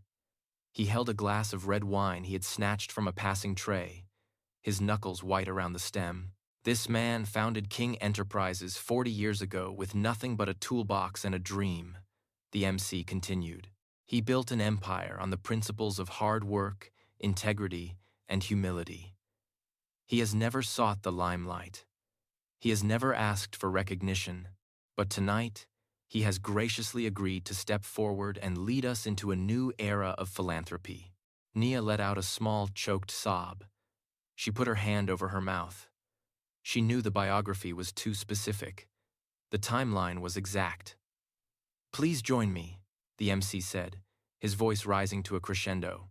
"Please join me in welcoming the founder, the chairman, the soul of King Enterprises, and the man who changed the face of Atlanta forever, Mr. Langston King." The name hung in the air like a thunderclap. Hunter stopped breathing. His heart stopped beating. The world narrowed down to a single point of focus. The man at table 1 placed his napkin on the table. He pushed his chair back. He stood up. I stood up. I felt the eyes of 500 people on me. I felt the heat of the spotlight. I adjusted the cuffs of my tuxedo jacket and turned around. I did not look at the governor. I did not look at the mayor. I looked directly behind me. I looked straight into the eyes of Hunter Vance. He was standing there frozen, mouth agape, looking like a man who had just seen a ghost. He saw the face he had spat on. He saw the face he had mocked. He saw the face of the man he had tried to declare insane. But there was no confusion in my eyes tonight. There was no weakness. There was only power. I held his gaze for a second. Just 1 second. I let him see the truth. I let him see that the mechanic was the king. I let him see that he had been living in my shadow, eating my food and sleeping under my roof, all while convincing himself he was the master. Then I smiled. It was a cold, imperceptible curving of the lips, and I turned my back on him. I walked toward the stairs of the stage. The room erupted. The applause was deafening. It was a wave of sound that crashed over Hunter and Nia, drowning them. People stood up. They cheered. They whistled. They honored the man Hunter had thrown out like trash. Hunter's hand went limp. The glass of red wine slipped from his fingers. It fell in slow motion, tumbling through the air. It hit the floor right next to Nia. The glass shattered. The dark red liquid exploded outward, splashing up the front of her shimmering silver gown. It looked like a gunshot wound. It looked like blood. Nia screamed, but the sound was lost in the applause. She looked down at her ruined dress, the dress she had sold her heritage to buy. She looked at Hunter. He was not looking at her. He was staring at me as I shook the hand of the MC and took the microphone. Hunter's legs gave out. He collapsed into an empty chair at table 2, uninvited. He sat there, his face pale as ash, watching the man he had called a useless old fool command the respect of the most powerful people in the state.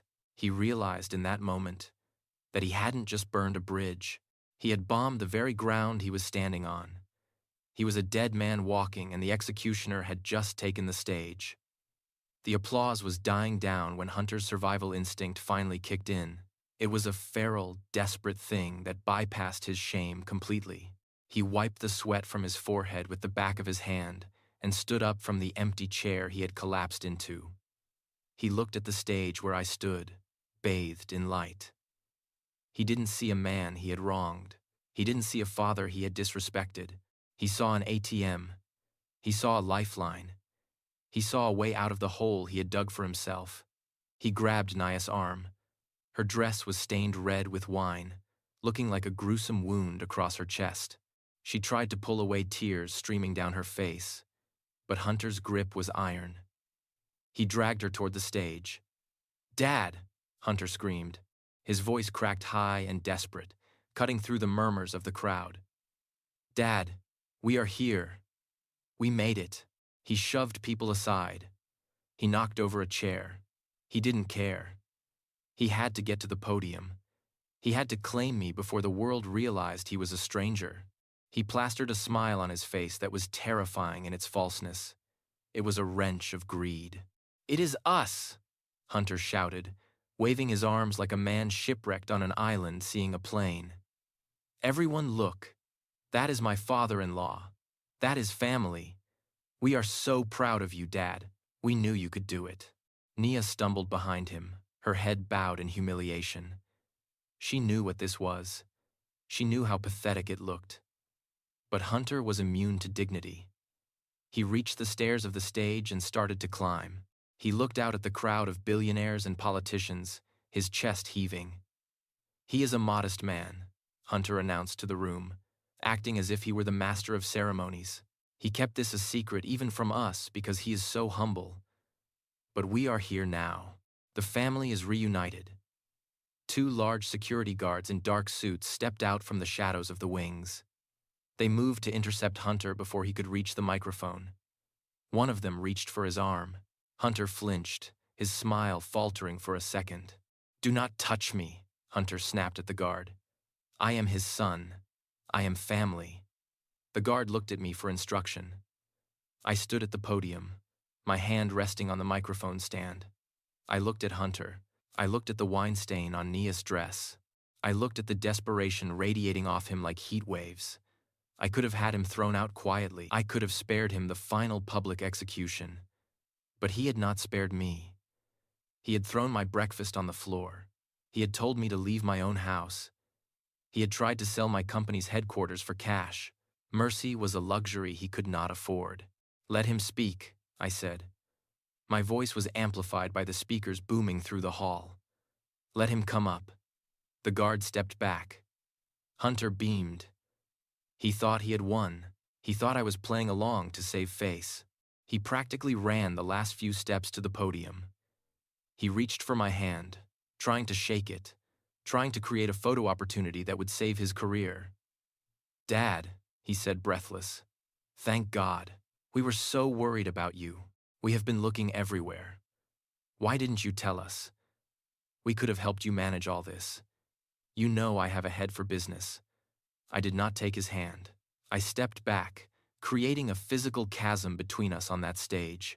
I looked at him with the cold curiosity of a scientist examining a particularly interesting virus. "Who are you?" I asked. The question hung in the air. Hunter's smile froze. He laughed nervously, looking out at the audience. "Good one, Dad." He said he is always joking. "It is me, Hunter, your son-in-law, Naya's husband. We live together. We are family." I turned to the audience. I looked at the mayor. I looked at the governor. I looked at the hundreds of faces waiting for my next word. "This man says he is my family," I said. My voice was calm, devoid of anger, which made it all the more terrifying. "He says he lives with me." And that is true. For 3 years, I lived in the guest room of the house I bought for his wife. I paid the mortgage. I paid the bills. I watched him play the part of a successful executive while I fixed the leaks in the roof he lived under. Hunter's smile vanished. He took a step back. "Dad, don't," he whispered. "Not here." I ignored him. Last week, I continued addressing the crowd. This man walked into the kitchen where I was eating my breakfast. He kicked my chair. He commanded me to make him an espresso because his maid was sick. When I refused, he threw a bowl of hot oatmeal onto the floor. He humiliated me. He told me I was a useless old man, and then he gave me an ultimatum. "Serve him, or get out." A collective gasp went through the room. It started as a low murmur and rose to a roar of shock. People covered their mouths. They looked at Hunter with open disgust.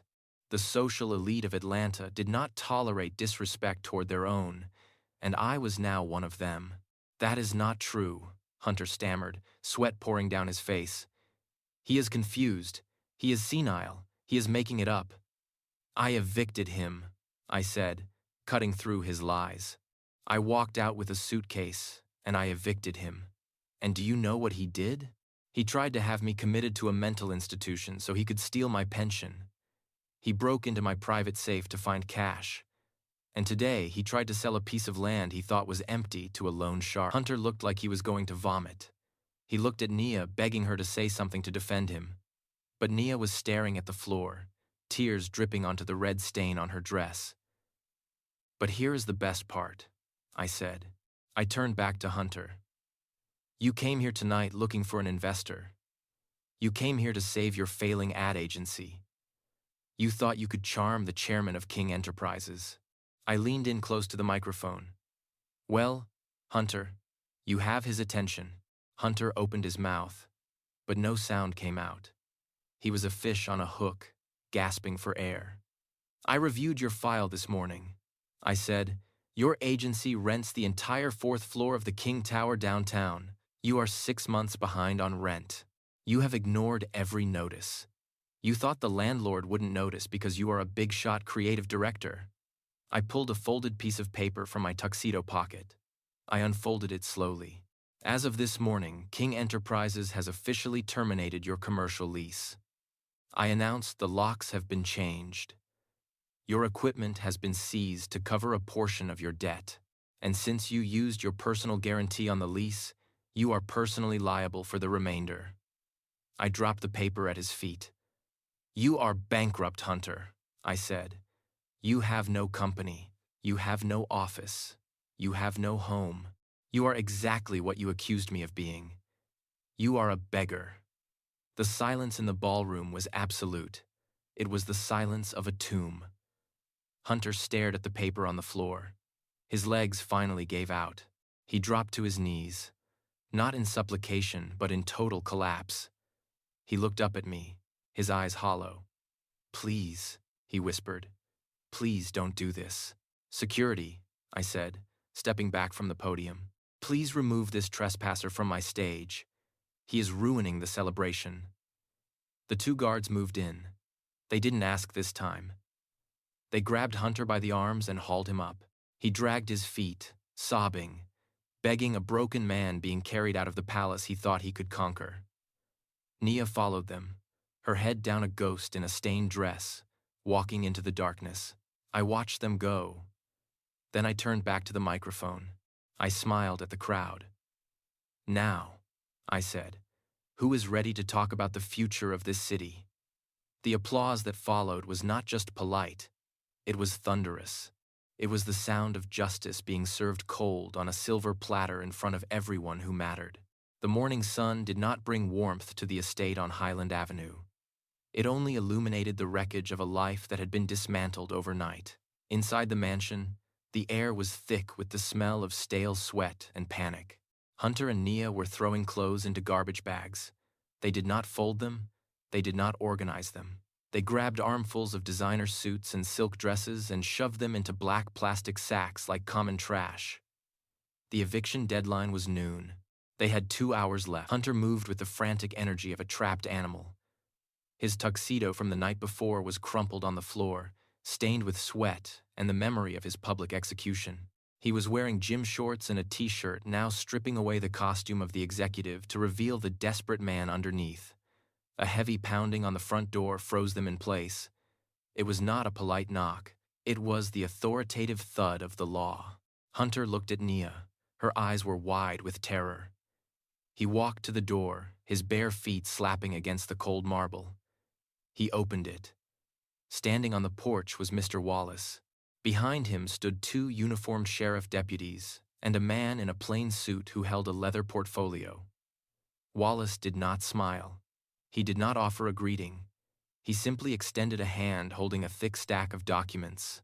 "Mr. Hunter Vance," Wallace said, his voice cutting through the morning silence like a scalpel. "You are hereby served." Hunter stared at the papers. Served.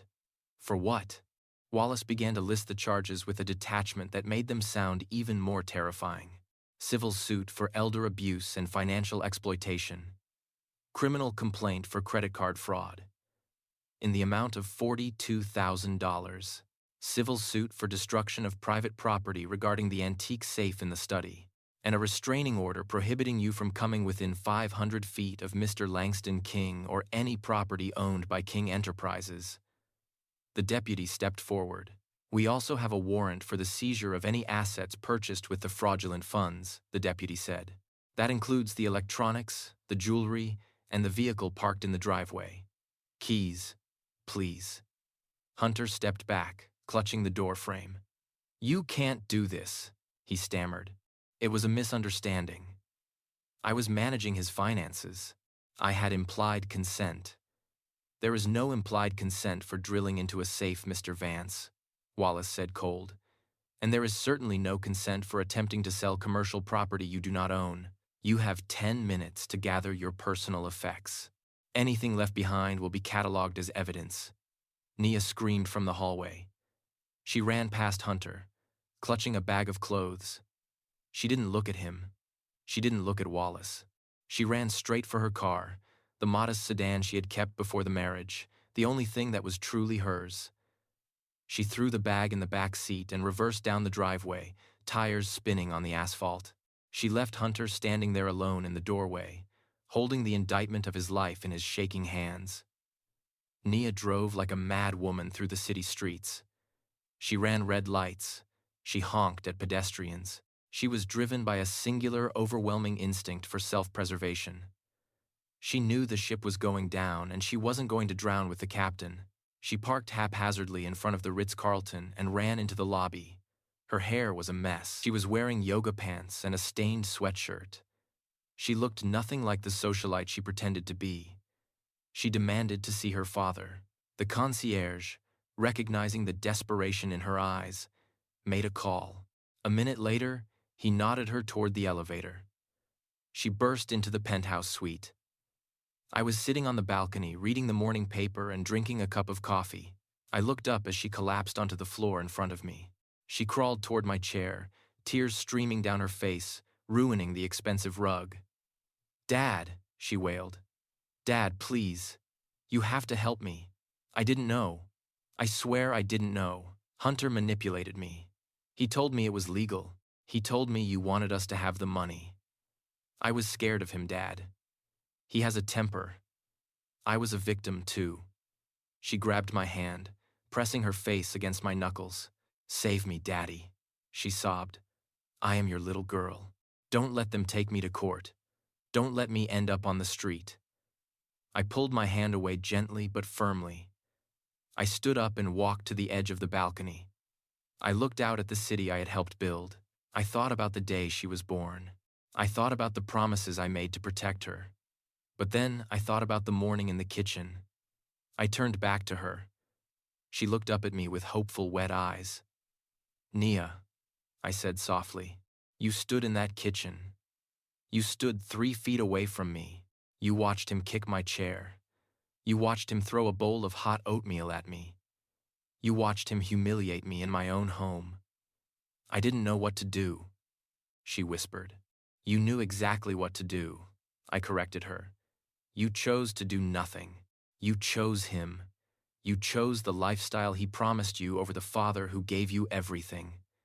You were not a victim, Nia. You were an accomplice. You signed the checks. You drove the car. You wore the diamonds. You enjoyed the fruit of the poisonous tree just as much as he did." I walked over to the desk and picked up a single piece of paper. "I am not suing you, Nia." I said the lawsuits are named against Hunter. You are not a defendant. She let out a breath of relief, her shoulders sagging. "Thank God. Thank you, Dad. I knew you wouldn't hurt me. I am not suing you," I repeated. "But I am not saving you either." Her relief vanished. "What?" "I have cut you off, Nia, completely. There is no trust fund. There is no allowance. There is no safety net. You are 32 years old. You have a degree I paid for. You have a car I paid for. That is all you get. But I have nowhere to go, she cried. I have no money for rent. Then get a job, I said cold. Serve coffee, scrub floors, do whatever you have to do. Taste real life, Nia. Taste the bitterness of earning $1 with your own sweat. It is the only way you will ever learn to respect it. Now get out. She stared at me for a long moment. She saw the resolve in my eyes. She realized that the bank of Dad was not just closed, it was demolished. She stood up slowly. She wiped her face. She didn't say goodbye. She walked out the door, stepping into a world she was wholly unprepared for. Across town, Hunter was learning a different kind of lesson. He had been escorted off the property by the sheriff. He stood on the sidewalk with 2 garbage bags of clothes. His Porsche was gone, towed by the repo man. His wife was gone. He had nothing. He sat on the curb, head in his hands, trying to figure out who he could call. A black SUV pulled up to the curb. The window rolled down. A man with a thick neck and a scar running down his cheek looked out. It was Vinny, the collector for the loan shark Hunter owed $50,000 to. The debt from the gambling. The debt he was supposed to pay with the sale of lot number 9. Hey, Hunter, Vinny said, smiling a smile that showed too many teeth. We heard you had a rough night. We heard your big deal fell through. Hunter scrambled backward, tripping over his garbage bag. Vinny, listen, Hunter stammered. I just need a few days. My father-in-law, he is restructuring some assets. I will have the money next week. Vinny opened the door and stepped out. He was holding a tire iron. We saw the news, Hunter, Vinny said, tapping the iron against his palm. We saw the gala. You are broke. You have no assets. You have no father-in-law. You have nothing but a debt. And my boss, he doesn't like bad debt. Hunter tried to run. He didn't get far. Vinny swung the tire iron. It connected with Hunter's right shin with a sickening crunch. Hunter screamed and went down. Vinny hit him again, shattering the kneecap. Consider this the interest payment, Vinny said, looking down at the writhing man. We will be back for the principal next month. Find a way to pay, Hunter, or next time we aim for the head. Vinny got back in the SUV and drove away. Hunter lay on the sidewalk alone, broken and screaming in agony. He looked up at the sky. He thought about the oatmeal he had thrown. He thought about the old man he had kicked. And as the pain washed over him in waves, he realized that the universe had a very brutal way of balancing the books. Pain radiated from Hunter's shattered right leg with every uneven step he took along the cracked pavement of Highland Avenue. The plaster cast was heavy, a dead weight dragging him down. But the rage burning in his chest was heavier. It had been 3 days since Vinny and the tire iron had redefined his reality. 3 days of sleeping in a cardboard box behind a convenience store. 3 days of the throbbing, blinding agony of a broken kneecap that had not been set by a doctor, but wrapped in duct tape and stolen bandages. He smelled of unwashed skin and cheap gasoline. In his good hand, he gripped the handle of a red plastic jerry can filled with 5 gallons of fuel. It was the last purchase he would ever make. He stopped at the bottom of the driveway. The estate loomed above him, a dark silhouette against the night sky. It was no longer his castle. It was a fortress that had expelled him. Yellow police tape stretched across the front door like a warning sash. An eviction notice was plastered to the wood, a white square of legal defeat, visible even in the moonlight. Hunter stared at the house. He did not see the architecture or the beauty. He saw the symbol of everything that had been taken from him. He saw Langston. He blamed the old man for the pain in his leg. He blamed him for the loss of the Porsche. He blamed him for Nia leaving. In Hunter's twisted, feverish mind, Langston was not the victim of elder abuse. Langston was a thief who had stolen Hunter's future. If I cannot live here, Hunter whispered to the darkness, his voice raspy and cracked. Then no one will. He hobbled up the driveway. The crutch dug into his armpit. The gas can sloshed rhythmically. He bypassed the front door with its new digital locks and cameras. He went around the back to the patio doors. He knew the lock on the left door was sticky. He had meant to fix it for 3 years, but never got around to it. He jammed the tip of his crutch into the gap and levered it. The glass shattered. The sound was loud, too loud in the quiet night, but he didn't care. He reached in, undid the latch, and slid the door open. He stepped into the living room. The air inside was stale and hot. The furniture was gone, seized by the sheriff to pay his debts. The room was an empty cavern of hardwood floors and shadows. Hunter limped to the center of the room. He unscrewed the cap of the gas can. The fumes hit him immediately, a sharp chemical sting that made his eyes water. He didn't flinch. He began to pour. He splashed the gasoline in wide arcs. He coated the spot where the expensive Italian sofa used to sit. He drenched the baseboards. He poured a trail leading toward the grand staircase. "This is for the humiliation," he muttered, swinging the can. He saw Langston's face in every shadow. He heard the applause of the gala crowd in the silence of the house. The madness that had been gnawing at the edges of his mind for days finally took hold. He wasn't just burning a house. He was burning the evidence of his failure. He was burning the stage where he had played the fool. He backed away toward the patio door, trailing a line of fuel. He emptied the last drops onto the threshold. He dropped the empty can. It clattered hollowly on the floor. Hunter reached into his pocket and pulled out a silver lighter. It was engraved with his initials, a gift he had bought for himself with the first money he stole from my pension account. He flicked the lid open. The flame danced small and yellow in the darkness. "Goodbye, Langston," he whispered. He dropped the lighter. The ignition was instantaneous. A whoosh of air sucked past him as the gasoline caught. A wall of orange fire erupted in the living room, climbing the walls with terrifying speed. The heat was intense, blistering his skin instantly. The fire roared, a living beast consuming the oxygen. Hunter watched it for a second, a sick smile twisting his face. He turned to leave, to limp away into the night and watch the destruction from a safe distance. But he had forgotten who built this house. He had forgotten that Langston King was not just a landlord, he was an engineer. He was a man who obsessed over details, over safety, over protecting his investments. As the temperature in the room spiked, sensors embedded in the ceiling blinked red. They were not standard smoke detectors. They were part of a commercial-grade fire suppression system I had installed to protect the art collection I originally kept there. A mechanical hum vibrated through the floorboards. Hunter reached for the handle of the patio door. Click, thunk. A steel deadbolt slammed home, driven by an electronic solenoid.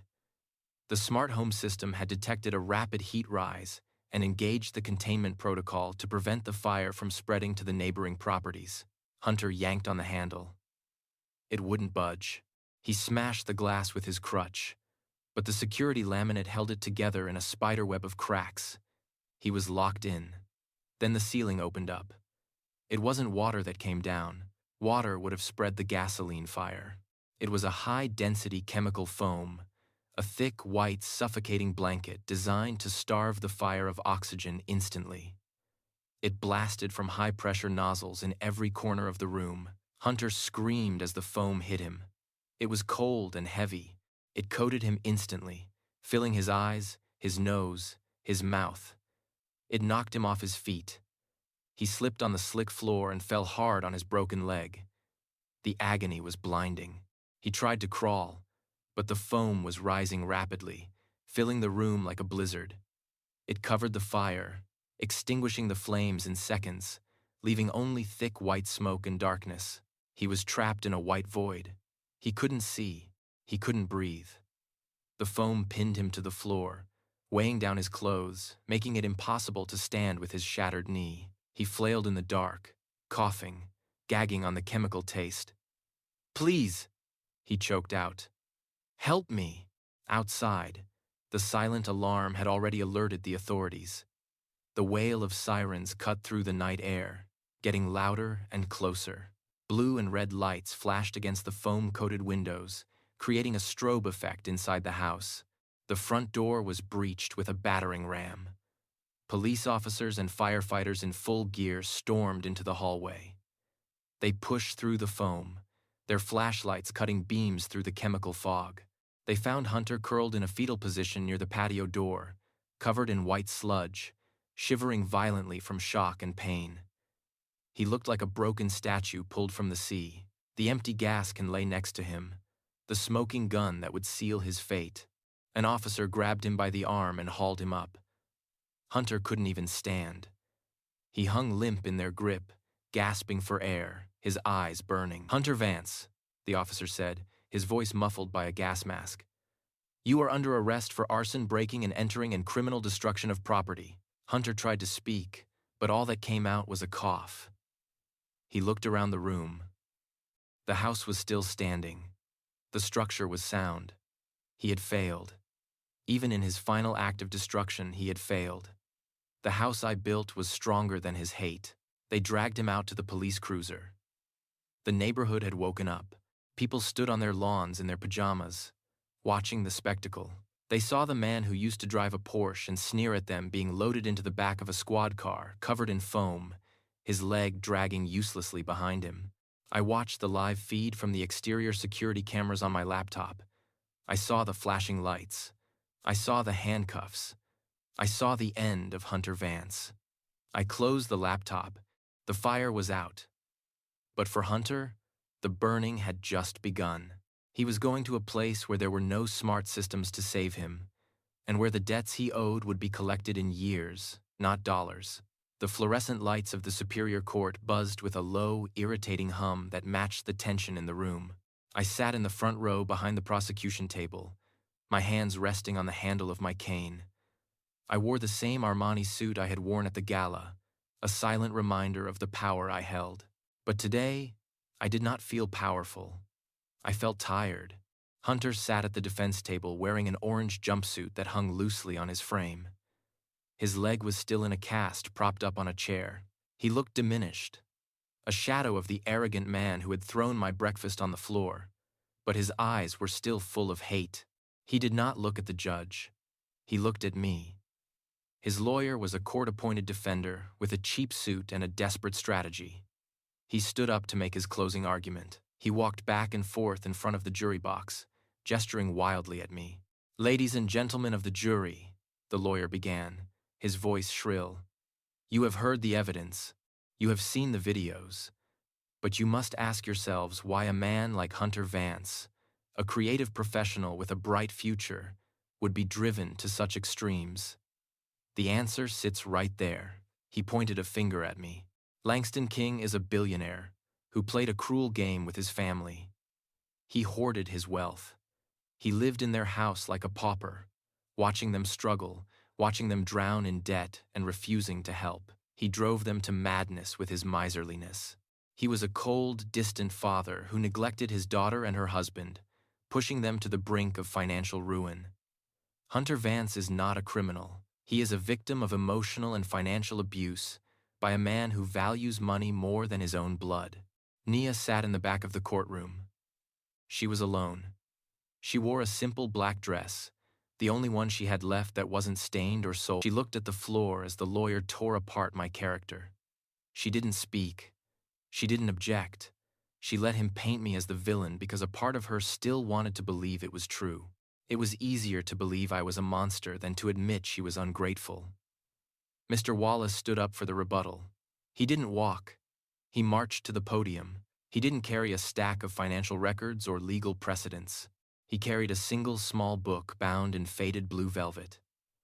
It was worn at the corners. The spine was cracked. It looked like nothing, but to me, it was everything. "Your Honor," Wallace said, his voice deep and resonant. "The defense claims that Mr. King was a negligent father who hoarded his wealth and let his family suffer. They claim his silence was cruelty. They claim his modesty was a weapon." Wallace held up the blue book. "This is the personal diary of Etta King, the late wife of Langston King and the mother of Nia Vance. It was entered into evidence this morning. I would like to read a few entries that shed light on the true nature of the man sitting in this courtroom." Hunter rolled his eyes. He slumped in his chair, expecting sentimental drivel. Nia looked up, her eyes locked onto the book. She recognized it. She had seen it on her mother's nightstand for years, but she had never opened it. Wallace opened the book to a page marked with a yellow tab. Entry dated September 12th, 1995. Wallace read, Langston came home this morning with his hands bandaged. He burned them fixing the boiler at the factory during his third shift. He told me not to worry. He said the extra money would pay for Naya's private school tuition. He doesn't want her to know. He wants her to think we have enough. He wants her to focus on her grades, not our struggle.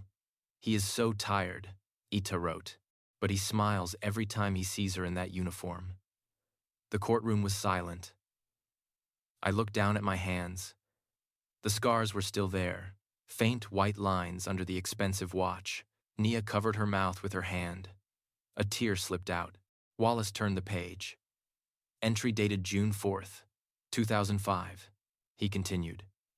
Nia wants a car for her 16th birthday. All her friends are getting BMWs. Langston has been investing every penny we save into the land deals downtown. He could buy her 10 cars if he sold one lot, but he won't. He says if she gets everything easy, she will never learn to build anything of her own. So he took a second mortgage on our home to buy her a safe, reliable Honda. He told her it was all we could afford. She cried and said she hated it. She said she hated us. Langston cried in the garage that night. He said he failed her because he couldn't give her the world, but he is giving her something better. He is giving her character. I just hope she forgives him one day. Nia let out a sob. It was a sharp, ragged sound that echoed off the high ceilings. She remembered that day. She remembered screaming at me because the car wasn't a convertible. She remembered the look on my face. She thought it was shame. Now she realized it was heartbreak. Wallace closed the book. He looked directly at the jury. Langston King did not hide his wealth to punish his family, Wallace said softly. He hid it to protect them. He wanted to raise a daughter who valued hard work, not a trust fund baby who felt entitled to the world. He failed, but not because he was negligent. He failed because he loved them too much to let them fall until they forced his hand. Hunter Vance is not a victim. He is a parasite who consumed the host and then tried to burn down the house when the meal was over. Wallace sat down. The silence in the room was heavy, filled with the weight of 20 years of misunderstood sacrifices. Nia was shaking. Her entire body trembled. She looked at the back of my head. I could feel her gaze. It was burning with a sudden, terrifying clarity.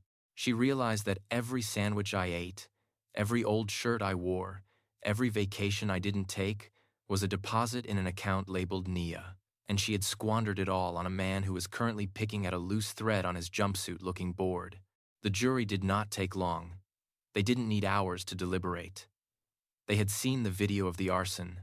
They had heard the recordings of the conspiracy, and now they had heard the voice of a dead mother testifying from the grave. They returned in 45 minutes. We find the defendant, Hunter Vance, guilty on all counts, the foreman announced. The judge looked at Hunter over his spectacles. He saw no remorse. He saw only arrogance and entitlement. Hunter Vance, the judge, said, his voice like a gavel strike, for the crimes of arson, grand larceny, elder abuse, and conspiracy to commit fraud, I sentence you to 8 years in state prison. You will be eligible for parole in 5 years, provided you pay full restitution to the victim. Hunter screamed. It wasn't a scream of fear. It was a scream of outrage. You can't do this, he yelled as the bailiffs grabbed him. I am a creative director. I have a career. This is a mistake. Nia, do something. Call someone. Nia stood up. She looked at her husband being dragged away. She looked at his twisted face, his greed, his selfishness. She saw him for the first time without the filter of his lies. I have no one to call Hunter, she whispered. The bailiffs hauled him out the side door. His screams faded into the hallway. The courtroom began to empty. I stood up slowly, leaning on my cane. I felt lighter. The burden of the secret was gone. The burden of the parasite was gone. I turned to leave. Nia was standing in the aisle. Her face was swollen and red. She looked at me, her hands twisting together. She wanted to speak. She wanted to apologize. She wanted to fall into my arms and be the little girl in the diary again.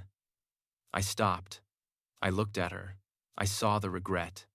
I saw the pain, but I also saw the woman who had let it happen. "I am sorry, Dad," she choked out. "I didn't know. I swear I didn't know how much you did." "I know," I said softly. "That was the problem, Nia.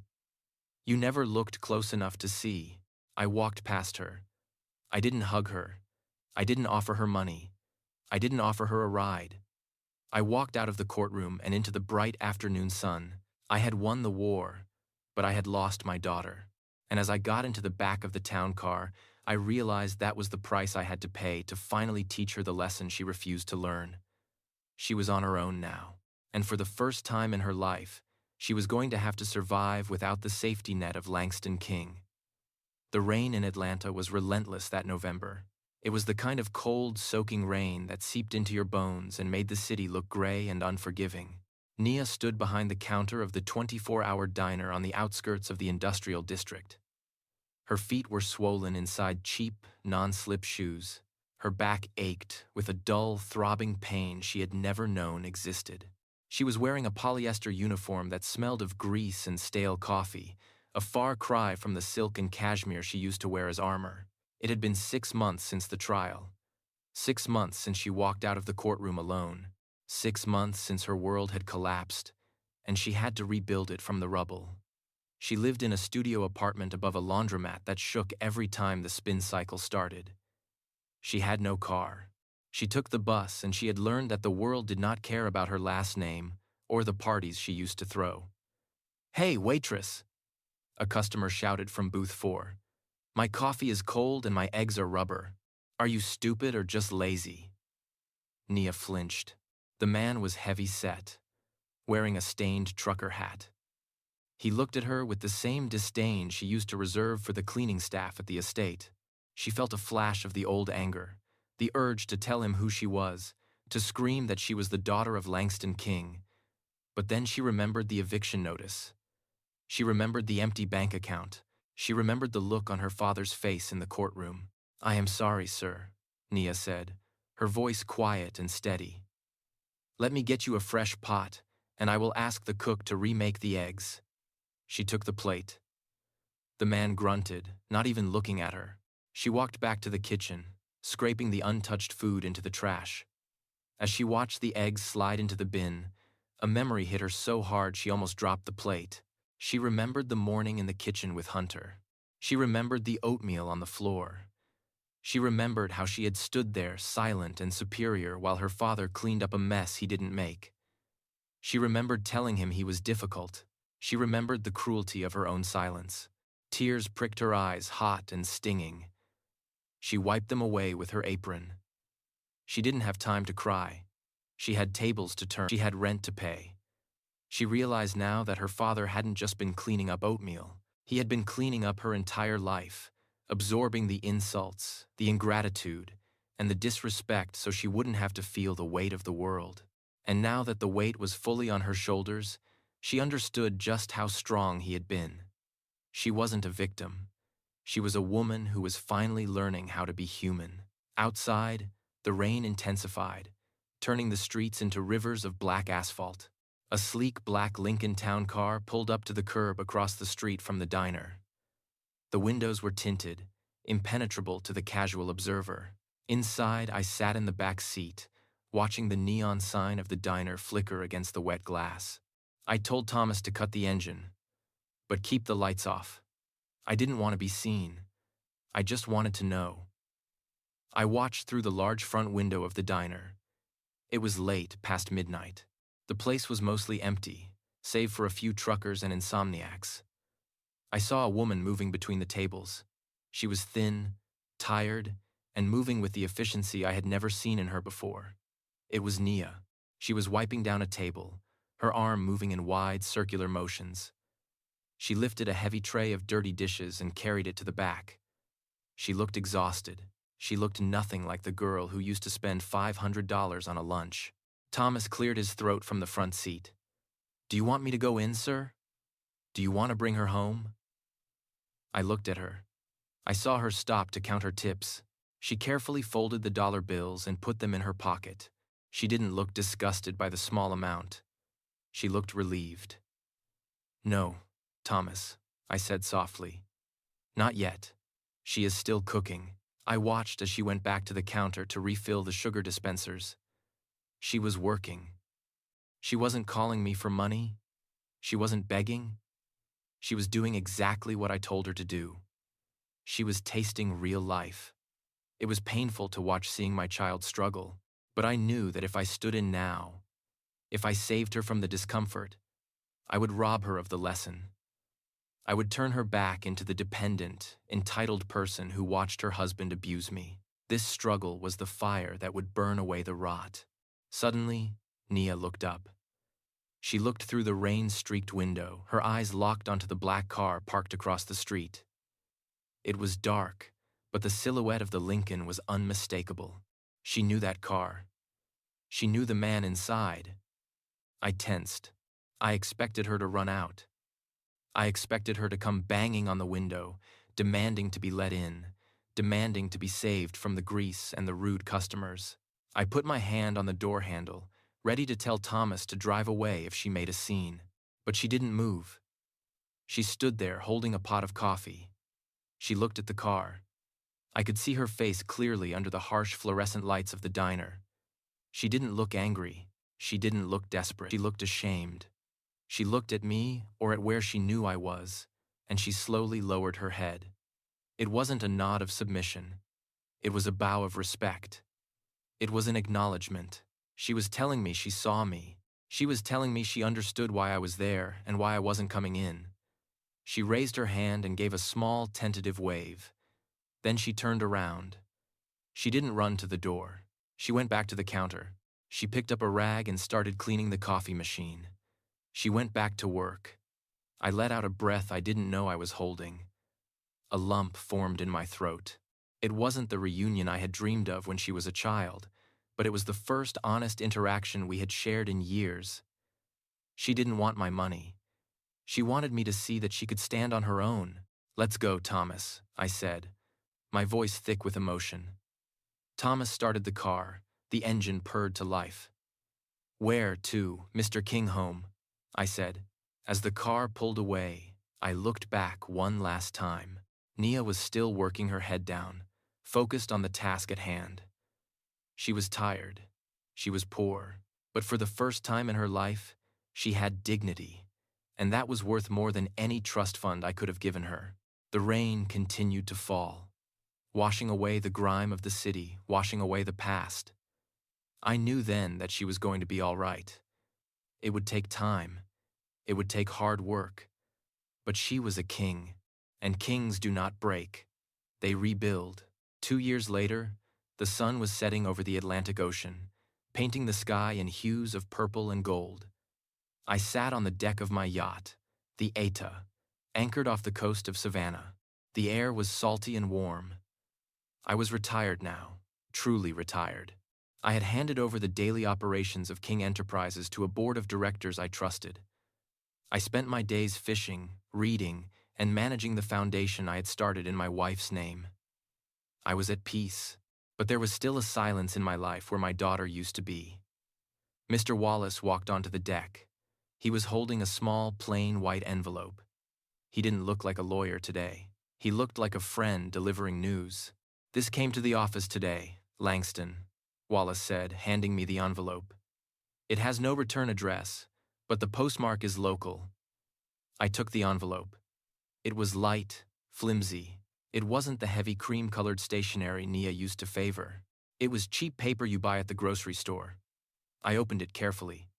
Inside was a handmade card. On the front was a drawing of a bowl of oatmeal. It was sketched in pencil, simple and crude, but the detail was there. I opened the card. A small, rectangular piece of paper fluttered out and landed on my lap. It was a cashier's check. I picked it up. The amount was $50. I stared at the check. $50. It was nothing. It was less than I used to tip the valet. But as I held it, I felt a weight that far exceeded its value. I looked at the card. "Dear Dad," it read in Naya's familiar looping handwriting. "This is the first $50 I saved after paying off my last credit card debt. It took me 2 years. I work as a manager at the diner now. I rent a small house with a garden. I grow my own tomatoes. I know this money is nothing compared to what you gave me, and nothing compared to what I took from you, but it is mine. It is clean, and I want you to have it." I turned the card over. "I am sorry," she wrote. "I am so sorry. Not for the money, but for the oatmeal. I invite you to breakfast. My treat. I make good oatmeal now. Love, Nia." I sat there for a long time looking at the check and the drawing. The wind ruffled the edges of the paper. I thought about the millions I had made. I thought about the skyscrapers and the deals. None of it felt as significant as this $50 check. This was the return on the hardest investment I had ever made. I put the check in my wallet, sliding it into the slot right next to the picture of Eta. It fit perfectly. "Cancel my meetings for tomorrow, Wallace," I said, standing up. Wallace smiled. "Where are we going?" "We are going to breakfast," I said. "I have a date with my daughter, and I hear she makes good oatmeal." I looked out at the horizon. The sun had dipped below the water, but the stars were coming out. It was going to be a beautiful morning, and for the first time in a long time, I couldn't wait for the sun to rise. The story of Langston and Nia teaches us a profound lesson about the difference between enabling and empowering.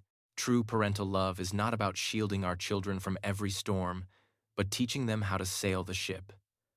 By removing the safety net, Langston didn't abandon his daughter. He gave her the space to find her own strength.